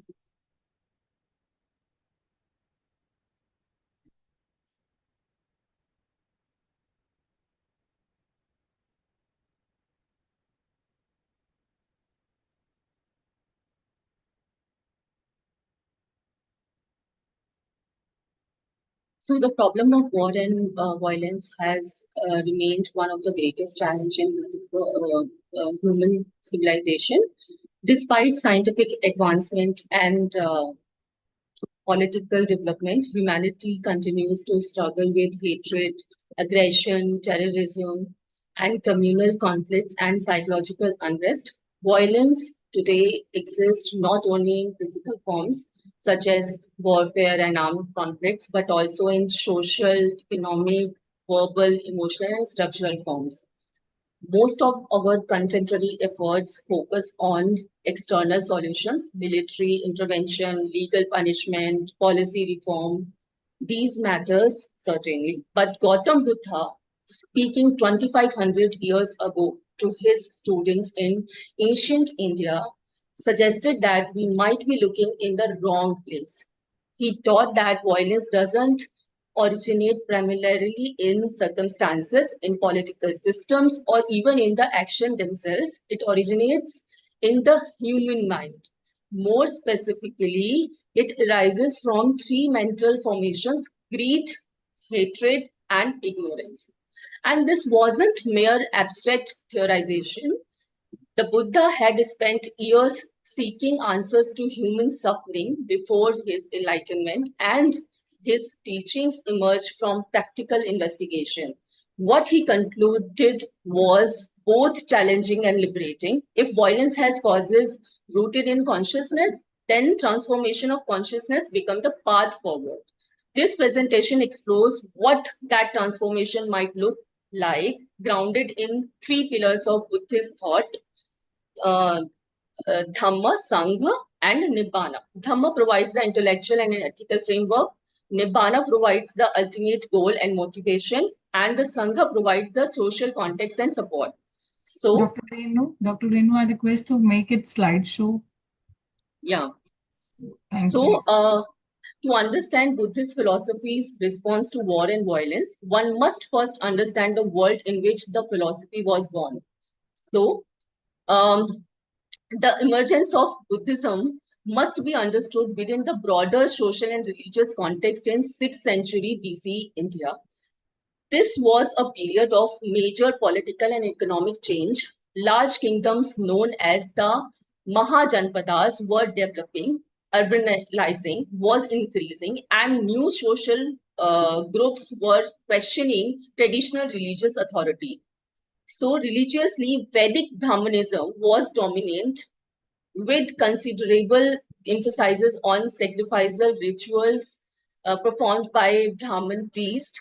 However, many people begin to feel that rituals alone could not solve the deeper problem of human existence, such as suffering, aging, illness, and death. As a result, several reform movements emerged, including Jainism and Buddhism. These traditions emphasized renunciation, ethical discipline, meditation, and direct spiritual experience. Against the background, the Buddha proposed a middle way that rejects both ritualism and extreme asceticism. His teachings focused on understanding suffering and cultivating wisdom, compassion, and ethical conduct. This historical context is important because it helps us to understand why Buddhism developed a distinctive approach to violence and peace. One that begins with transforming the human mind rather than relying solely on external religious or political structures. So,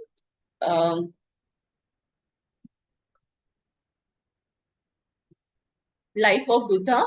Now, to understand Buddhist response to war and violence, we must first understand the life of Siddhartha Gautama, who later became known as the Buddha, the awakened one.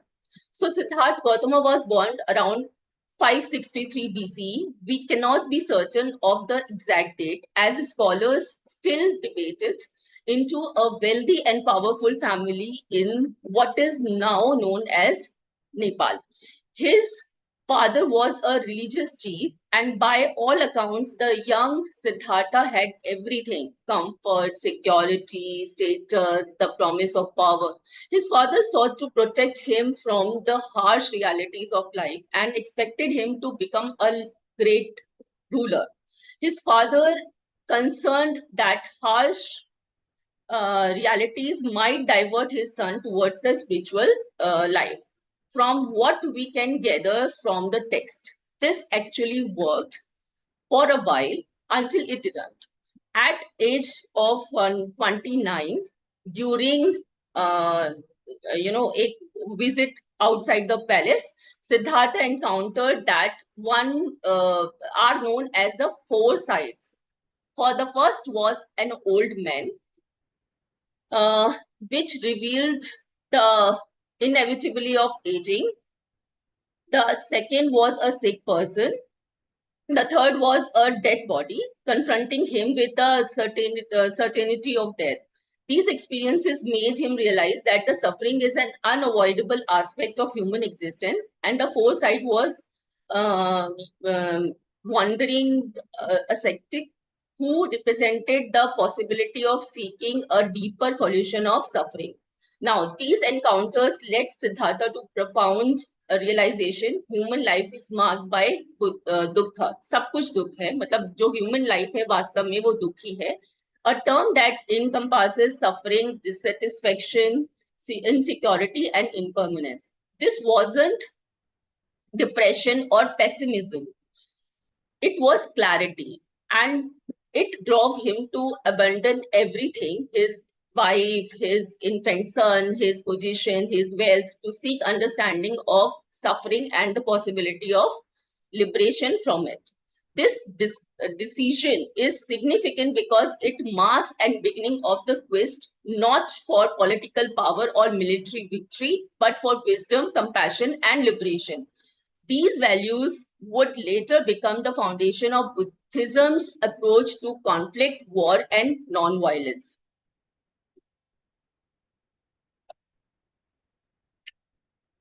For the next 6 years, Siddhartha tried essentially two paths. First, he studied under meditation teachers who apparently represented the best of Hindu meditative traditions. He was a dedicated student and quite quickly mastered what they taught, attaining extraordinary refined state of consciousness. But the problem is he didn't resolve the problem of suffering. The insight didn't stay. The liberation wasn't lasting. So after that, he actually he joined a community of ascetics and practiced extreme self-mortification, nearly destroying his body through severe fasting. After years of this practice, he recognized that the body couldn't be tortured into awakening. From these two experiences, the discovery that even the highest meditative bliss didn't lead to lasting freedom, and the realization that extreme asceticism was counterproductive, Siddhartha formulated a crucial principle that became foundation to Buddhism: the middle way, Majjhim Patipada. This is the path that avoids the extremes of indulgence on one hand and self-mortification on the other. The middle way is not a compromise or a weak position. It is a path that achieves its goal precisely by refusing every form of extremeness. Now, this principle has direct implications for understanding violence and peace. The path to peace avoids both the stream of aggressive assertion of one's own interest and the extreme of passive acceptance of injustice.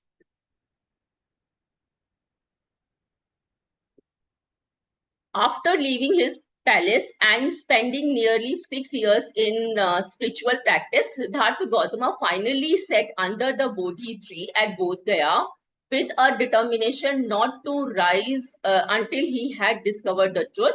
The text describes that 3 watches of the night. In the first, he gained knowledge of his past lives, understanding how consciousness carries forward from one life to another life according to karma. And in the second, he gained the divine eye, seeing how all beings are born and die according to their karma, and experiencing both the justice and tragedy of the universal law. And in third watch, he attained that the text called knowledge of the destruction of the asava, the complete unrooting of ignorance, craving, and the cause of suffering itself. So Siddhartha Gautama became the Buddha, and Buddha means the awakened one.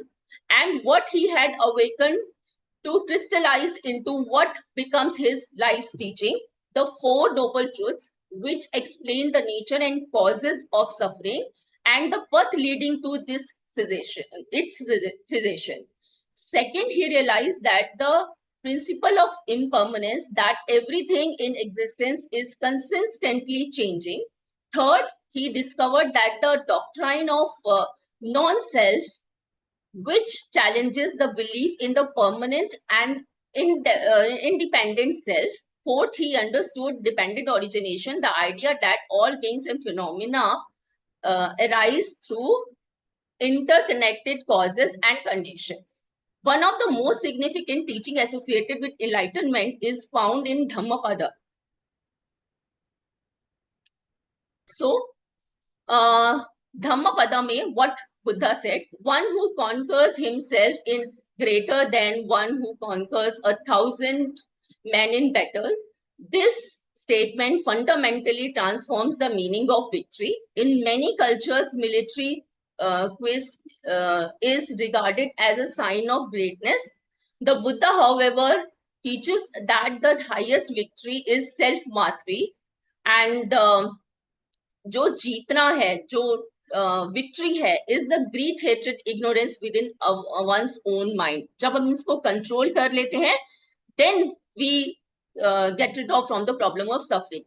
This analysis is crucial. The Buddha teaches that suffering is not cosmic punishment or divine judgment, but the natural consequences of how human mind operates when driven by greed, hatred, and ignorance. Because suffering has causes, it is also potentially seizable. This insight is central to Buddhist response to war and violence. The Buddha suggests that the lasting peace cannot be achieved through defeating external enemies alone. Genuine peace requires overcoming the inner causes of conflict that exist within individual and society. So,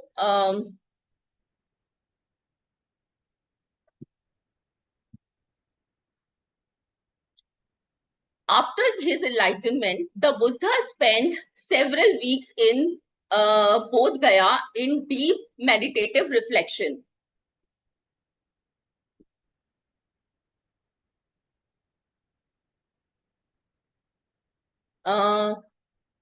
According to tradition, he initially hesitated to teach, fearing that his realization was too profounded for ordinary beings to comprehend.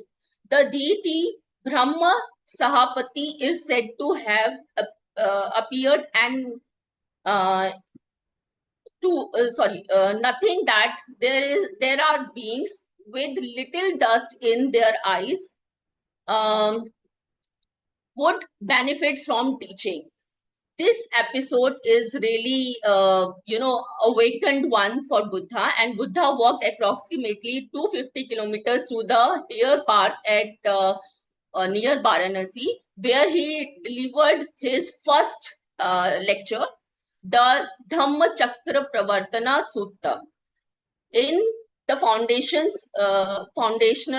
lecture, he articulated the Four Noble Truths and the Noble Eightfold Path. For the remaining 45 years of his life, the Buddha traveled throughout the plain, teaching kings and commoners, men and women, Brahmins and outcasts, establishing a community of monks, nuns, and lay followers, and he passed into final liberation at Kushinagar at approximately the age of 80. Now, the three concepts examined in this section are not isolated doctrines, sometimes called basic concepts of Buddhism. The first concept is Dhamma. What is Dhamma? The Dhamma originally profound in Vedic literature, ancient times, that are, we can say that Brahmanical tradition. Dharma initially referred to the cosmic order and duties required to maintain it. Early Vedic texts known as Dharma Shastra describe how caste, gender, and life stages define a person's social responsibilities.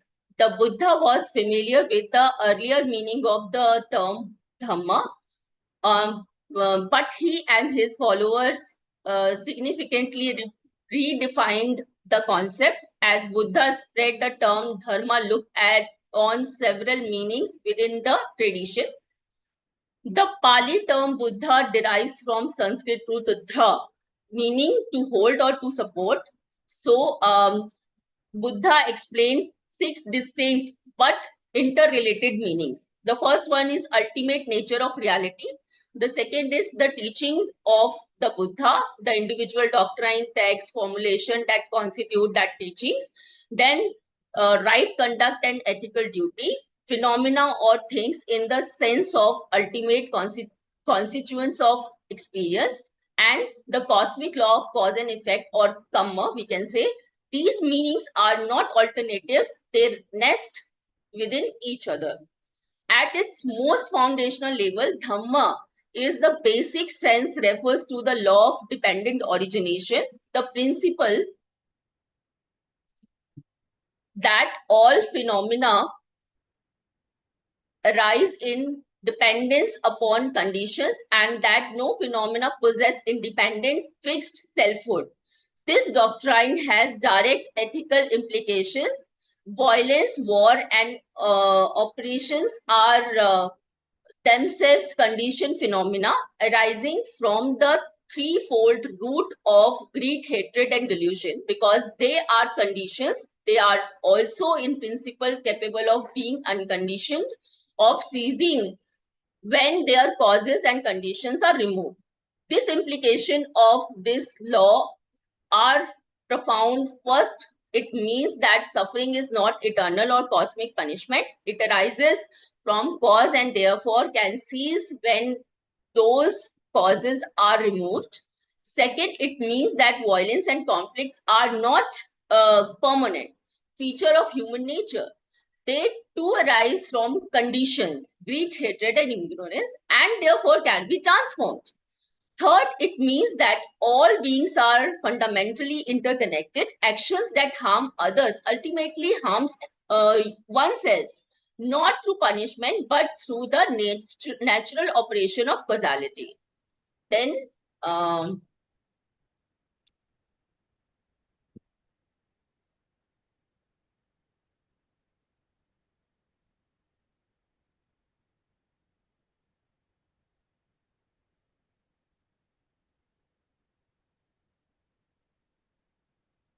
the concept of duty, Dhamma, the cosmic law manifests in ethical life through what the Buddha called the 5 precepts, the cosmic 5 precepts, Panchashila, the fundamental ethical principles for lay practitioners: refraining from killing, refraining from stealing, refraining from sexual misconduct, refraining from false speech, and refraining from intoxicants that cloud the mind.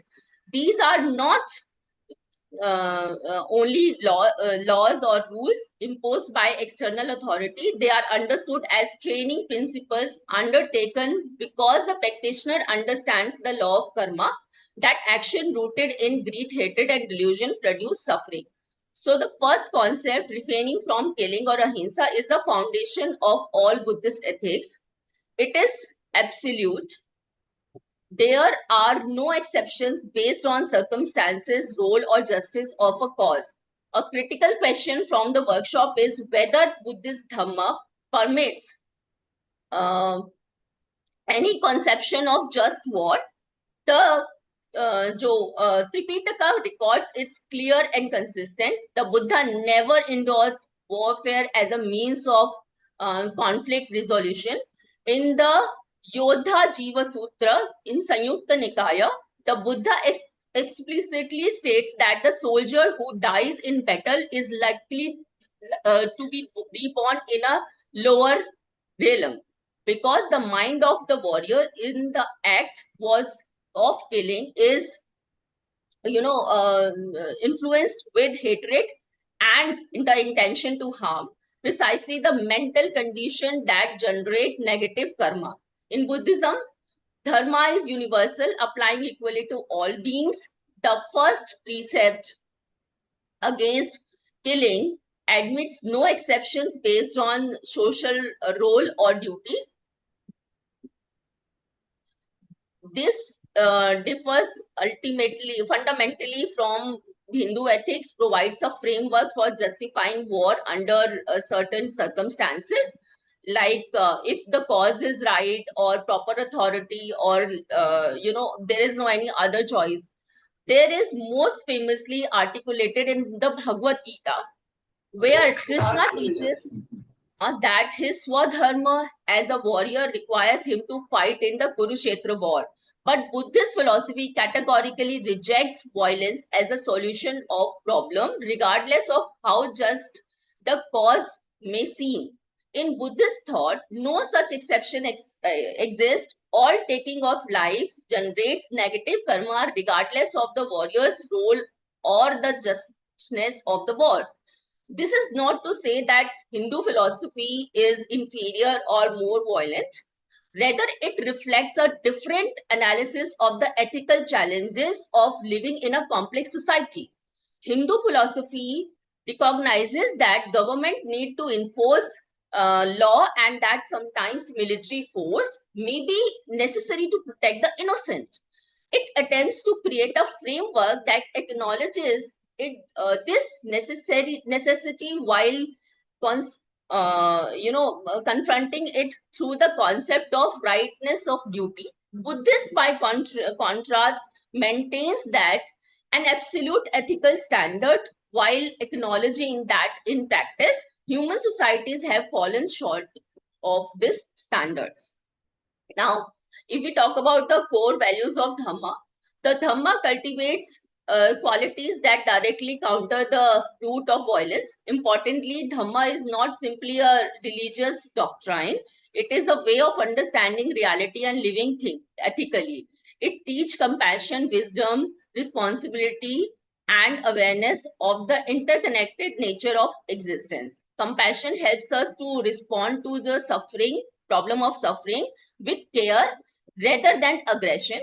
Wisdom enables us to overcome ignorance and recognize the consequences of our action, and responsibility reminds us that our action create effects, both ourselves and for others. Interdependence teachings that no individual or society exists in isolation. Our lives are deeply connected.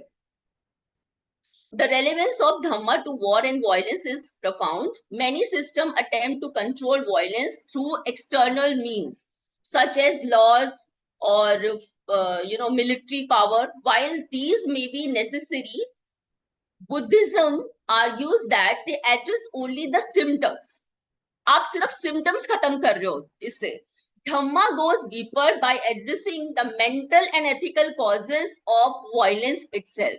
So therefore, we can say that Dhamma represents not simply a moral code, but a comprehensive path toward personal transformation and social peace. The Dhamma as a teaching therefore addresses violence as at its root in consciousness rather than merely at the level of external manifestations.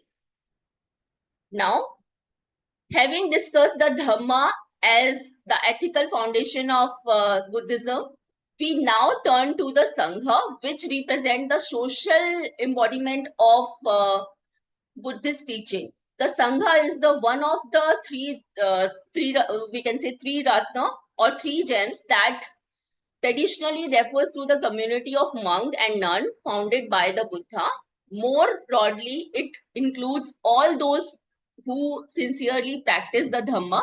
The Buddha recognized that spiritual growth is not only an individual process, but also sometimes that flourishing within supportive communities. So one of the most remarkable feature of the early Sangha was its challenge to rigid social hierarchies. In a society strongly influenced by caste discrimination, the Buddha emphasized that spiritual worth depends on conduct and wisdom rather than the birth or status.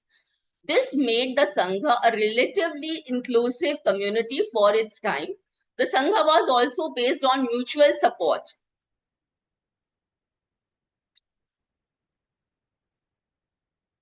Ethical discipline and shared responsibility through the Vinaya.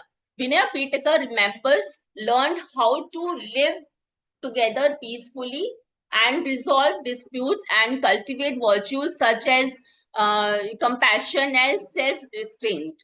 The importance of the Sangha extends beyond religious life. It provides a model of peaceful coexistence at a time when many societies are divided by inequality and competition. The Sangha demonstrates how communities can be organized around cooperation and respect and ethical responsibilities. In the context of war and violence, the Sangha shows that the peace is not merely an individual achievement, but also a collective practice that must be nurtured within communities. While the Dhamma provides ethical principles, the Sangha demonstrates how those principles can be, practiced in everyday social life. One of the most important remarkable features was its rejection of social privilege based on caste. The Buddha emphasized that moral character and wisdom rather than birth determine a person's worth. The Sangha therefore became an inclusive community that challenged many social divisions of its time. Through mutual support, ethical discipline, and shared responsibility, the Sangha creates an environment where individuals could cultivate peace within themselves and in their relationships with others. In this way, the Sangha functions as a model for harmonious community life. Many forms of violence emerge from inequality, exclusion, competition, and hostility. The Sangha addresses these problems by creating a community based on cooperation rather than, dialogue, rivalry and dialogue rather than confrontation. And history of the Sangha shows that the Sangha challenged social hierarchies and fostered inclusive communities that brought together people from different backgrounds. And this was a significant contribution in a society marked by strong social divisions. Its relevance extends to the modern world. Today, Buddhist communities around the globe contribute to peace building, education, social service, and confronting with the war. I mean to say that war को खत्म करने के लिए efforts लगा रहे हैं. The Sangha reminds us the peace is not only an individual achievement, but also a collective responsibility, and communities grounded in compassion and mutual respect can become powerful agents of social harmony and non-violence. Dr. Renu, I request kindly make it little conclude now, because it is already we are having on time, and we need time for QA also. Okay. So you have 5 minutes more to conclude this. Okay. Both Buddhism and Hinduism take as their ultimate goal a state that transcends ordinary conditioned existence, yet the nature of this goal differs in ways that conflict the underlying metaphysical differences. Having discussed the Dhamma and the Sangha, we now arrive at the ultimate goal of Buddhist practice, Nibbana. In Hindu philosophy, particularly Advaita Vedanta, moksha is understood as the realization of the identity between Atma and Brahma. It is the experiential knowing that I am Brahma, that is, the individual self has never truly been separated from the universal consciousness. It is described as Satchit Ananda, the state of ultimate reality, that is conscious, eternal, and blissful. The liberated being experiences this unity while still living in the world. The word Nibbana literally means blowing out. However, what is blowing out is not life itself, but the destructive mental fires of greed, hatred, and delusion. And these are the same forces that Buddhism identifies as a root cause of suffering, conflict, and violence. So greed leads individuals and nation to seek domination, wealth, and power, and hatred produces anger, hostility, and revenge, and delusion creates ignorance and false identifications and justify violence. And Nibbana is the complete freedom from these mental conditions. So Nibbana is consistently described in Pali Canon in both negative and positive terms. Negatively, it is the cessation of craving and the destruction of the asava and the uprooted of three poisons. Positively, the text describes that Nibbana as the supreme peace, as the unconditioned and the deathless, and as the unborn, unbecome, unmade, and unconditional, the transcendental ground from which conditioned existence appears. Now, the negative and positive descriptions are complementary, not contradictory. The extinguishing of the power of ego is simultaneously uh, uh, the revelation of peace that has no opposite. So, in the context of war and violence, Nibbana represent the deepest and most radical Buddhist response. Political agreements, legal systems, and military deterrence may help control violence extremely, but they cannot completely eliminate its causes. Nibbana addresses the problem at its root by transforming the human mind.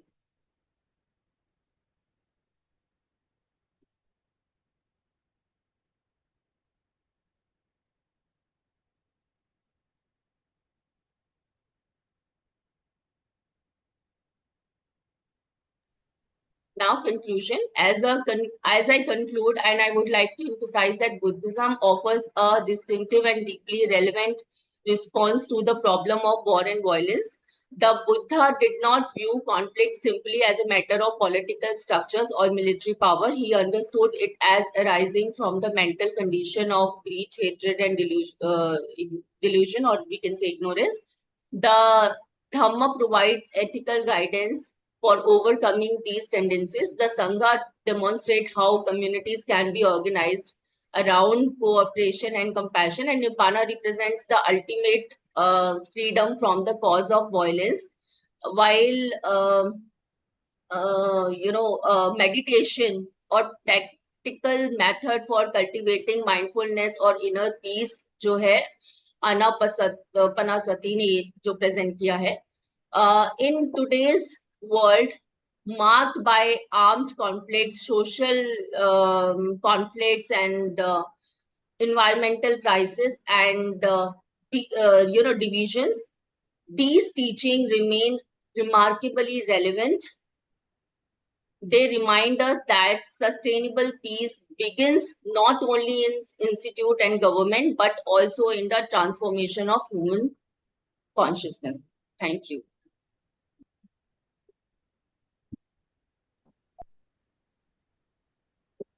Thank you, Dr. Renuji, for taking much time in your presentation. And your presentation is basically based on the basic teachings of Buddha. And you have covered many areas of Buddha's, like 3 basic concepts: what is Dhamma, what is Sangha, and what is Nibbana. And you try to define it, what is Dhamma according to Buddha. You have also mentioned that at the time of Buddha's, self-mortification and self-indulgence, these are two extreme positions. And Buddha provided a balanced path, which is known as middle path. And middle path is the avoidance of two extreme positions. Over and above, you have also mentioned that what is the basic teaching of theory of impermanence, theory of no soul, and theory of dependent originations. So you covered broad spectrum of Buddhism in your lecture. Now, these 2 lectures are open for discussions. If anyone have any question. So there are questions in the chat box. If the participants themselves want to ask them, or I can ask on their behalf. Yeah, you can read it. Okay, sir. The first question is, I think for the first speaker, by Data Roy-ji, and she said, if peace begins with the awareness of single breath, what are the implications for resolving interpersonal and global conflicts? Yeah, actually, Buddhism is always dealing with mind and mental factors. So, single breath is develop to the transformation of inner peace, as I mentioned, with the practice of breathing exercise of mindfulness practice through individual, so that establish emotional control on anger, hatred, greed, all kind of akushala doshas, which if I maintain inner peace, emotional establishment within myself, I can try to effort for a sustainable society, sustainable community, from myself to my family to others. And that is why in the global level also, this mindful awareness can encourage leaders as well as the society, as Bam also mentioned the theory of interdependence through Paticca Samutpad, which will less on aggression or power struggle or revenge, which maintain to establish the inner peace, which is these negative thoughts of power struggle, aggression, and other, through Buddhism, as Vimalendra sir also mentioned about Shakya and Kolia's water distribution through dialogue by the Buddha himself. So human mind can control through the practice of breath exercise or mindfulness, establish with inner transformation, which can spread over community as well as in global aspect, with society and governance, to establish a sustainable society. Ji, thank you. Thank you, ma'am. Thank you. Thank you. So moving to the next question from Bhan Pratap ji, there is he's saying that, are there any conceptual alternate to Western Fellinian model of the state? Peace in concrete terms is governed by legal status whose content varies and is dependent on power play. What are the alternates to this system? Yeah, just a minute.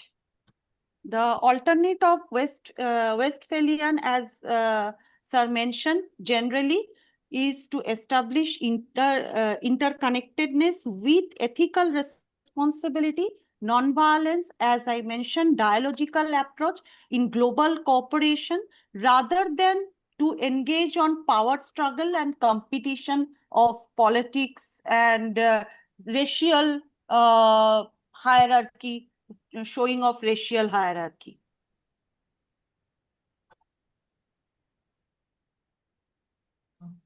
Okay, so the next question is by again Deita Royji. She said, "What distinguishes the Buddha's quest for enlightenment from other spiritual or philosophical pursuit in ancient India?" I think this is for Dr. Renu Singh. I would say no. Unconditional commitment to ahimsa does not necessarily make Buddhism purely idealist, though it creates a tension between idealism and pragmatism.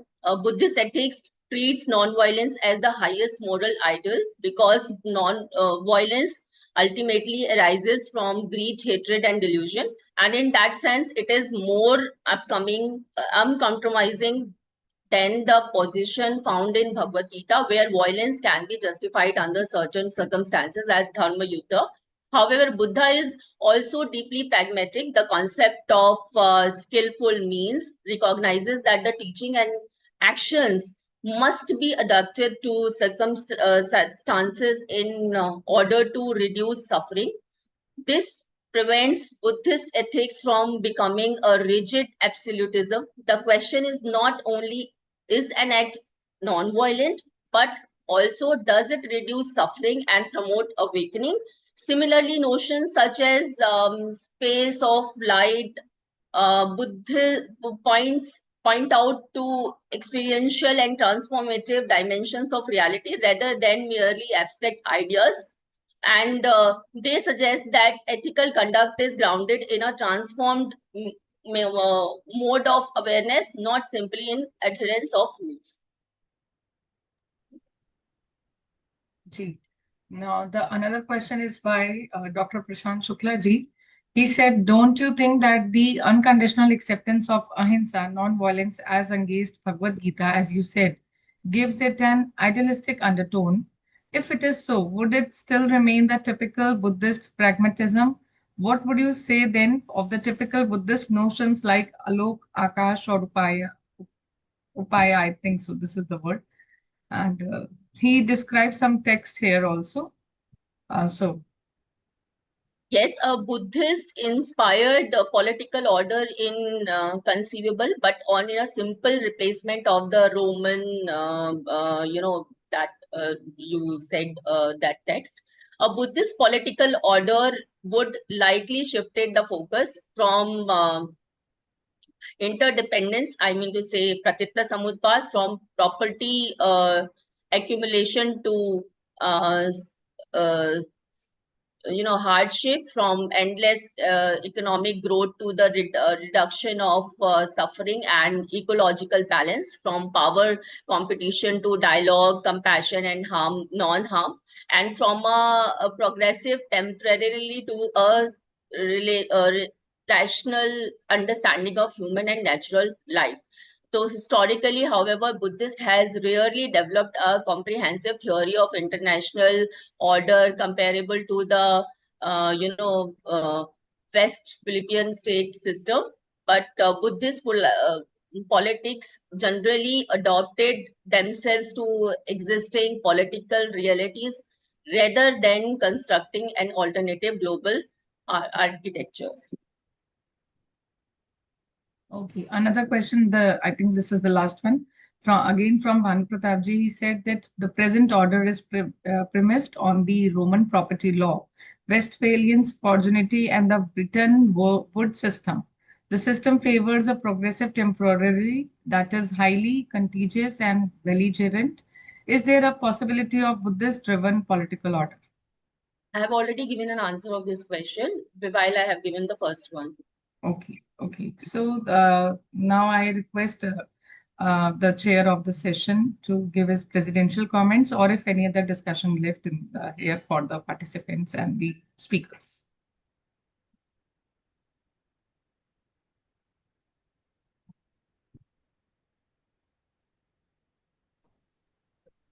Is there any question? Dr. No questions, sir. All the questions in the chat already done. Okay. So thank you all speaker and hearers who are presented in this virtual platform.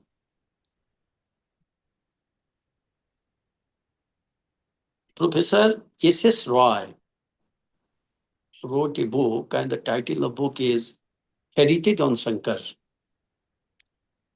And in this book, Professor Roy mentioned that Buddha was not a metaphysician, but he was simply a physician. He was not metaphysician, because whenever any question asked to him concerning to the metaphysics, he did not reply.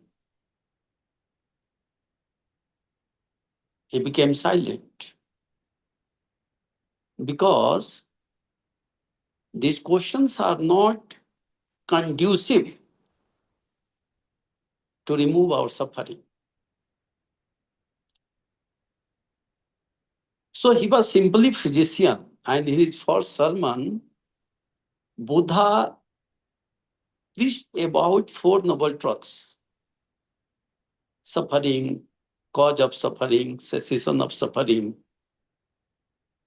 and there is a path for the cessation of suffering. But earlier to his death or parinirvana in Kushinagar, he called Ananda, who is disciple of Lord Buddha,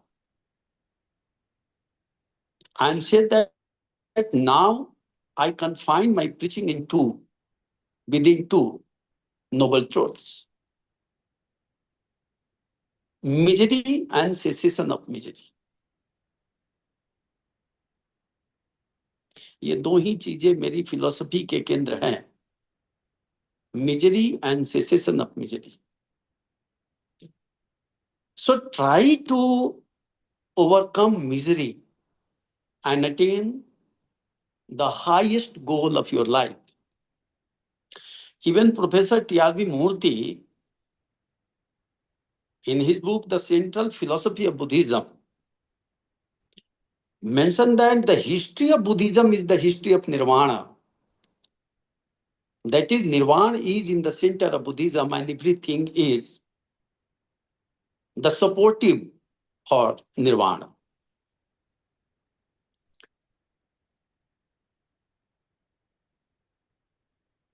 With these few words,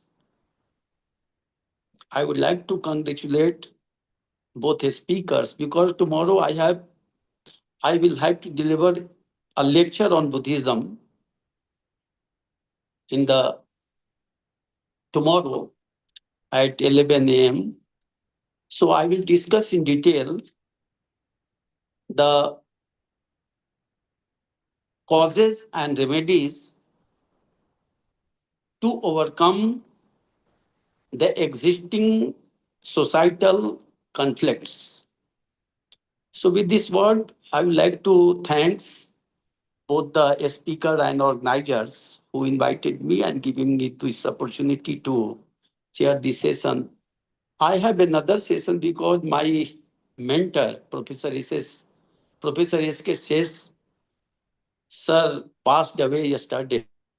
So there is another meeting which is already scheduled at 1 p.m. in our department, condolence meeting. So with these few words, I would like to thank all of you. Thank you.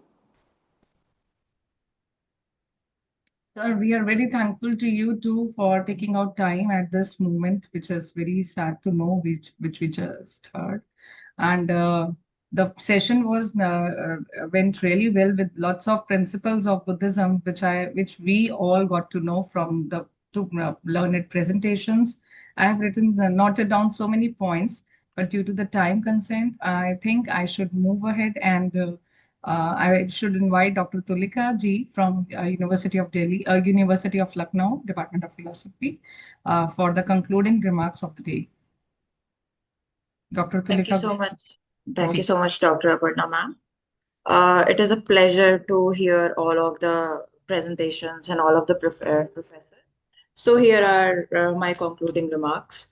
So the session started with the inauguration with Buddhist chants by a set of extremely talented scholars, which was led by Mr. Bhante Deep Ratan, who is a research scholar at Department of Samrat, Ashok Subrati, student of Buddhist Studies, Swami Vivekanand Subrati University, Meerut, and two others from Myanmar. So further, this was followed by the welcome address by Dr. Shipra Dikshit ma'am, who is in charge of INADS World Campus. Ma'am, your welcome address reflected both intellectual depth and gracious hospitality. It was an excellent opening to the conference, which has also set the tone for the entire workshop brilliantly. The particular question that was very intriguing was, what is sorry, what is India today and what it was in the era of Buddha? It is a tech savvy country now, whereas in the age of Buddha, it was intensely philosophically inclined country. The inner transformation was the theme that was propagated in the age of Buddha, and then the importance of integration of both era was pondered upon just so to attain a balance between ancient times of Buddha and new age of hyperactive technology. Reading Buddhism is not really going backwards in the time, but carrying forward the virtues that have been propagated by Buddha. So further, the first session was chaired by esteemed retired Professor Sir A.K. Rai ji, who is former head for the Department of Philosophy and Religion from Banaras Hindu University.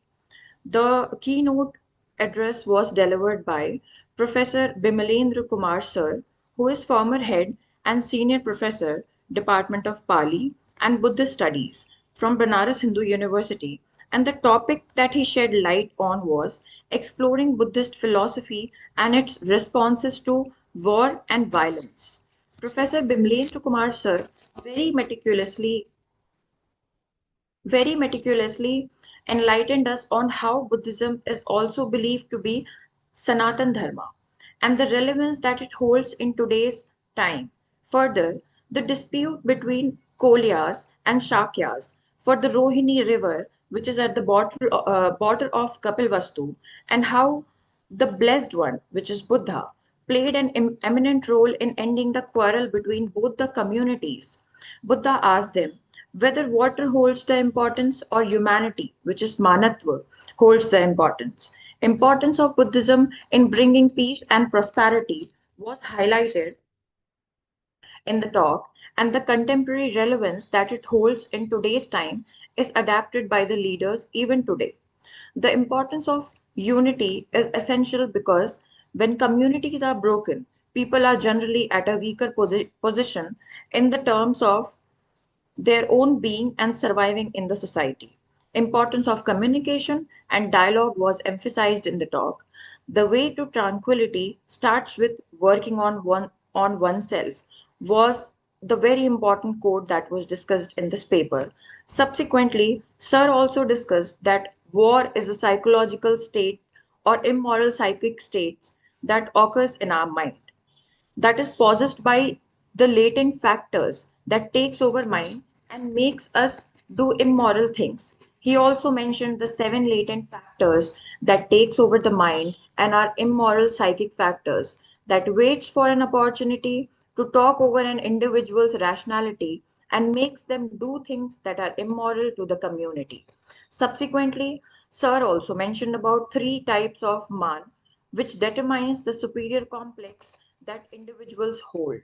Four types of intoxicants were explained that leads to war and violence. Different kinds of desire were also elaborated in the talk that are oriented towards creating immoral thoughts among human beings. Concluding notes of Professor Bimlane's Sir's talk included importance of spiritual necessity of human mind. The arising of war is because of pramad, and we need to focus on maintaining peace in the community. With this, Professor Sir concluded his remarks, to which Dr. A.K. Rai Sir, who also chairs the session, complimented Bimlendra Sir and mentioned three special factors from the talk.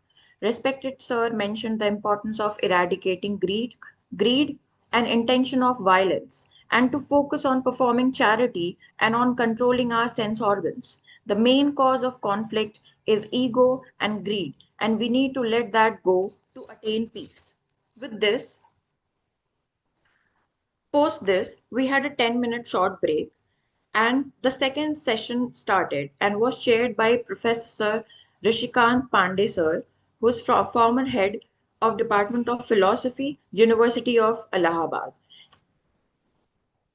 In this particular session, the first topic discussed was breath awareness, which was presented by Dr. Pallavi Mukherjee, Assistant Professor, Department of Buddhist Studies, Subrati University, Meerut. Dr. Pallavi discussed about the breath awareness and its importance. And she very profoundly discussed about how breathing mindfully is integral and holds essential importance. Meaning of breath awareness was discussed, which includes inhalation and exhalation and also involves the rhythm of breathing. It was also mentioned. The practice develops mindfulness, concentration, emotional balance, inner calmness, and self awareness. Integration of breath awareness was attempted in the context of Buddhism. The difference between mindfulness and breath awareness was meticulously mentioned through very well cumulative comparison table. The importance of complete awareness while doing daily basic activities like eating and walking was discussed by Ma'am. The major difference, the major difference mentioned by Ma'am was that breath awareness is a technique and mindfulness is the broader quality of awareness developed through that technique. In the perspective of psychological sense, mindfulness is utilized as therapeutically for stress reduction and regulation of emotions, whereas breath awareness is a practical exercise to bring attention back to the present moment. Further, there was a 10-minute of breath observation, the practical aspect of the entire theoretical paper. It was done in which all the participants were indulged. It was very intensely done, where ma'am made us do 5-second inhaling, holding, and exhaling exercise. Further, we were asked to imagine a white light flowing from our crown chakra, that is Sahasrar, to Agya, Vishuddhi, Anahat, Manipur, Swadhisthana, and Muladhara chakra. With this, she concluded her presentation, and the next presentation was by Dr. Renu, who is an assistant professor at Zakir Hussain College from Delhi University, and her topic was basic concepts of Buddhism, Dham, Sangh, and Nibbana, life and enlightenment of Buddha. So Dr. Renu Singh talked about the importance of Buddhism in the context of war and violence. Since Buddhism is not merely political issue, but acts as symptoms of deeper psychological problems that has to be addressed. Historical background of Buddhism was mentioned by Dr. Renu. The social context was discussed, followed by religious context. Subsequently, life of Buddha was discussed and his journey from being Siddhartha Gautam to Buddha was discussed by man. Further, the fundamental realization of Buddha was discussed, followed by great renunciation that he adapted, followed by philosophical implications. The concept of Dham, Sangh, and Nibbana was discussed, which provides ethical, social, and spiritual pathways to reduce conflict and promote harmony at both personal and societal levels. Lastly, all the participants questioned according to their own understanding and got perfect answers to their queries by professors who presented meticulous papers. And at the end of the session, we were all ascended by Professor Rishikant sir. It is always a pleasure to listen to him and his philosophical thoughts. Thank you, sir, and thank you everyone who attended this session. And I thank you, Dr. Tulika ji, for rewinding the whole day in very precisely and giving us all the major important notes which we should take away from this today's first day of the international workshop. So with this, I would like to request firstly all the participants to kindly switch on their cameras so that we can take a screenshots for today. And also there are two further informations to be shared. Firstly, you may see in the chat that Dr. Shipraji just mentioned that you should keep asking queries either in the chat or in the email or through email. That will be a part of our evaluation process also. And also daily you will get 5 set of questions to answer, and you have to answer all those questions which are meant as an assignment for you by 14th June, I guess, Shipraji. And after that, evaluation will be take place, and then only you will get the certificates. And with that also, you need to attend this 4-day workshop daily. 75% attendance of yours will be marked as the will be allowed you to be in the part of for the evaluation. Otherwise, evaluation will not take place of your papers if your attendance are not up to 75%. So anyone who is left, please switch on the camera so that I can take the screenshot. And you can subscribe to the channel which is meant for the live streaming, so that these videos can be will remain there. You can watch them and you can share with your friends and colleagues and teachers. So thank you for the day today, and I request all of you to join tomorrow at 10:30 a.m. and for the session number 3. That academic session will be moderated by Dr. Alok Kumar Dwivedi ji, and he's the faculty at INADS. So looking forward to meet you tomorrow all. Thank you, everyone. Namaste. Namaste. Thank you, Aparna ji. Thank you all. See you tomorrow. Namaskar.